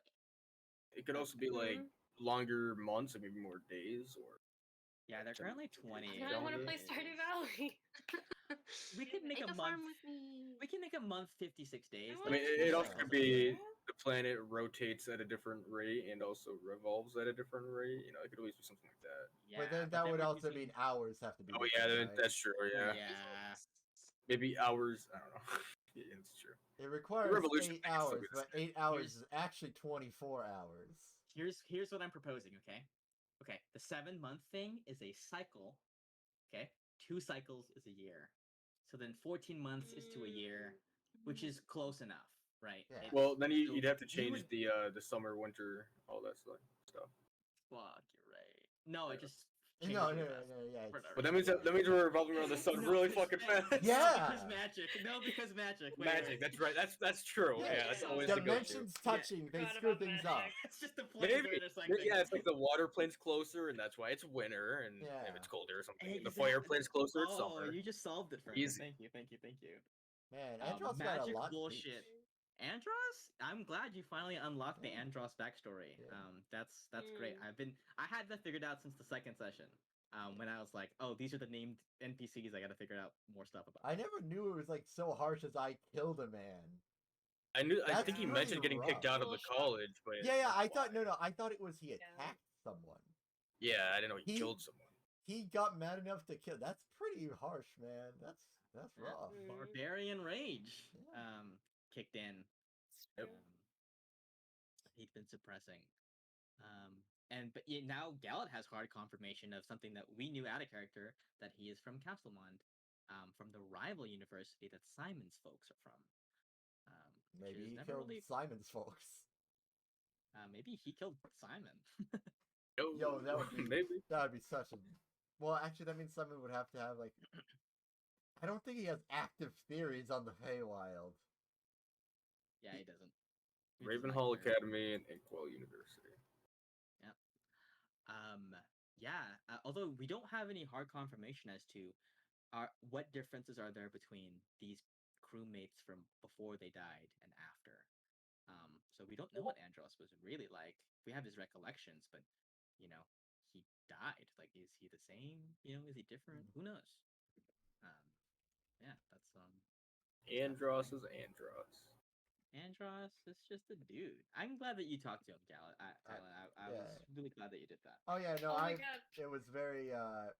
It's hard to. I didn't have a plan to like talk to him, but like I was. It's one of the weird Yeah. things. Like it's a bit reductive, but he's a minotaur, and in my head, minotaurs are big people, but they're so fluffy. They're so fluffy, and I just wanted a friend. Yeah. Yeah. Andros is a fluffy guy when you get to know him. Yeah. Are cows fluffy? There are fluffy cows. Yeah, there's Yeah. fluffy cows. Hell yeah. Yeah, but like not like. But Oh, also, like the cows that have like the bowl cuts. Mhm. You know the Mhm. cows that have like a lot of hair for no reason. well, yeah, I know that. I know fluffy cows. But also, is it? Wait, I thought minotaurs were just straight up depicted hairy. As a general, like there's like Yeah, they are. Their abs usually aren't in some things, but like Well, when I'm saying fluffy, I mean like they're not like a poodle fluffy. You know, they're like a. they can A be wild they animal can be fluffy. right conditioner. They can definitely be fluffy. That's true. Proper This is a, hair. this care. is a cow. Yeah, that's a cow. Look at it. They can Aw. be very fluffy. Wow. It's a very specific So- kind of cow, though. It's Highland cattle. Got All right, it. babe. What are you trying to say? What do you? Oh, I was gonna say, if we ever had to come up with an alias for Andros, did we already say this? I feel like this joke's been made, but we could do like Ordros, Yetdros, Utdros. Utdros. Just It's all, prepositions like, or conjunctions. Androgynous. Okay. Yeah, You know what? just an idea. It's canon now. We have to write those down. Make sure you write them down, and then you can, and then Ruby can pitch it. Yeah, You have to. Sure, yeah. sure. in character. And Ruby's first mate. We have to go with it. Yeah. And I will have him accept that because I don't think he's gonna argue with that actually. Not verbally at least. Yeah, I don't know. I like the Andros choice because it let me spotlight a character that Yeah. hasn't been spotlighted as much as they could have been. So I've been Mm. straying a little less. I've been straying away more from Suzanne and Simon because they've gotten a lot of spotlight on the ship, and I'm Yeah. like, hey, Andros is getting a little bit more. These new NPCs are getting a little bit more. I need to give more love to Tinkerton. I Yeah. Adam. It's Yeah. just they're a robot, so it's hard to like. Yeah, no, it's I'm manage happy he character showed development. up for the joke. I'm happy Yeah, he showed yeah. up for the joke. I got to do something. And once we get to Castlemond, we go to the Feywild. And Lula's gonna have her arc. Yeah, that's the Crazy. Lula arc right there. Wait for Yeah. that. You know, Shaz is gonna come with and be like, I have to come with Lula. She's the only one who understands my relevance. Or irrelevant. Shaz is just a walking. He went from like, oh, we haven't heard from him much, to like, oh, his entire deal is that nobody knows he exists. I like it too. Also, speaking of NPC arcs, we gotta find Nico's boy, because he's Yeah. here, What? and I need to reunite them. Nico has like a long lost lover who Ruby and I have weirdly met before. Like He's having like, encountered, yeah. Because you guys he's like will like, do like kind of history checks. Yeah. Oh, Okay. then. yes. Oh, yeah. We gotta make that a thing. so and when we get to Yeah. Yasara, I need to have to find Yeah. him. Yes. Be like, go the fuck up there and make up. I feel bad, but at the start of every session, whenever anyone mentions Shaz, I forget who it is after looking at Yeah. the notes. Like It's I'm not even real, his kidding. Like curse the is meme real. it's actually real. Like today, someone I mentioned talking to actually- Shaz. Like who the hell is that? He's a curse of I thought his name mystery. was Chet. At the beginning, I missaid it, and I said, "Oh yes, let's go talk to Chet or something." I was like, "Oh wait, that sounds wrong." Will that help you remember it? I can change my name to that. It's fine. Legally, I will. I'm okay Oh my with that. God. That's okay with It's me. like Jerry in Parks and Rec. Yeah. Or Gary. Man. Harry. Yeah. I'm a little sad. I have to say, I had this whole Rosh monologue of like encountering Gallet. No. We're gonna encounter her Never. eventually. But now, right? now we get to build up more suspense for next time when we see her and kill her immediately with a crit and move on. Yeah, what will Oh, happen yeah. is she rolls low on initiative. A-Lock crits. Then we have Oh, Suma man. hitting 3 times, no need for a crit. And then And a fire blade, 3rd level. yeah, and then Ruby will just ask her god to kill her, and you know, Just call Mm. lightning. yeah. and then she'll be dead. And then Gallic gets the final blow. Yeah. Like he wants to murder her because we all know he does. Oh Yeah, my yeah. gosh. I'll just walk up with the with the dagger and just Out of curiosity, would you have thrown a blow? If you The were plan there the in the plan fight? was if the fight would happen, I was gonna try to hide. I was gonna aim at her, Mm. and then I'd immediately turn to her friend. I would never hit her. I would hit her friends. Mm. I would not. If even if she was stepping on someone's windpipe, I'd be shoving. I wouldn't. Mm. I wouldn't actually do a point of damage. I never thought we were gonna not fight them. Like, I came into the session only thinking that we were gonna fight. Yeah. Never even gave us a thought to how we could get away. We have a Yeah, ship, I- guys. It's a ship.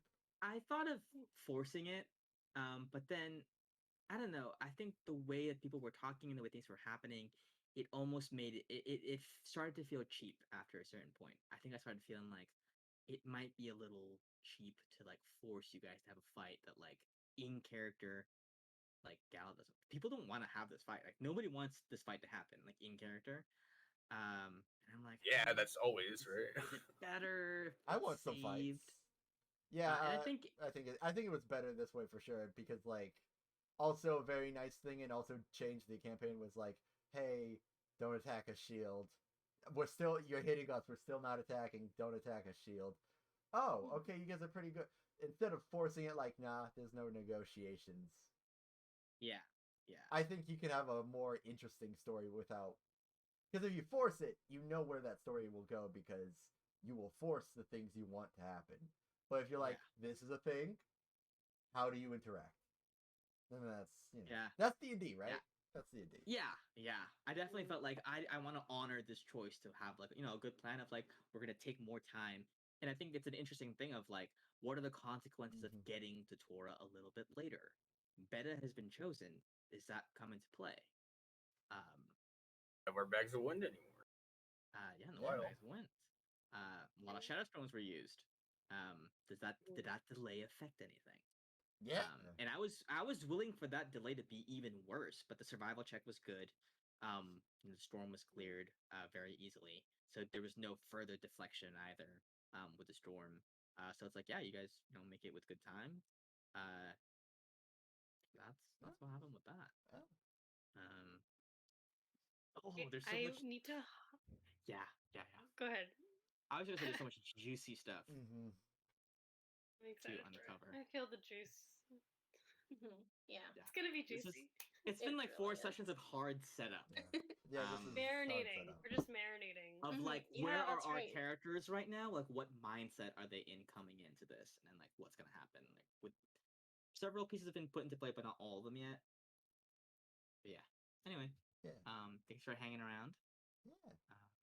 Gotta go eat food. Yeah, that's probably Need to smart. pee. Been 13 hours, so I probably should eat. Yeah. I'm gonna sleep Alright. and recover from sick. Probably. Yeah, you do thanks that. Feel for sticking it better. out. You did a great job despite Yeah. being super sick. Thanks. I'm really Drink happy some that we tea. were able to end on a happy note. I wasn't Yeah. expecting the Yeah. happy note ending. That's good. Yeah. All right, bye bye. Night, Bye y'all. bye. Bye. Take Good care. night.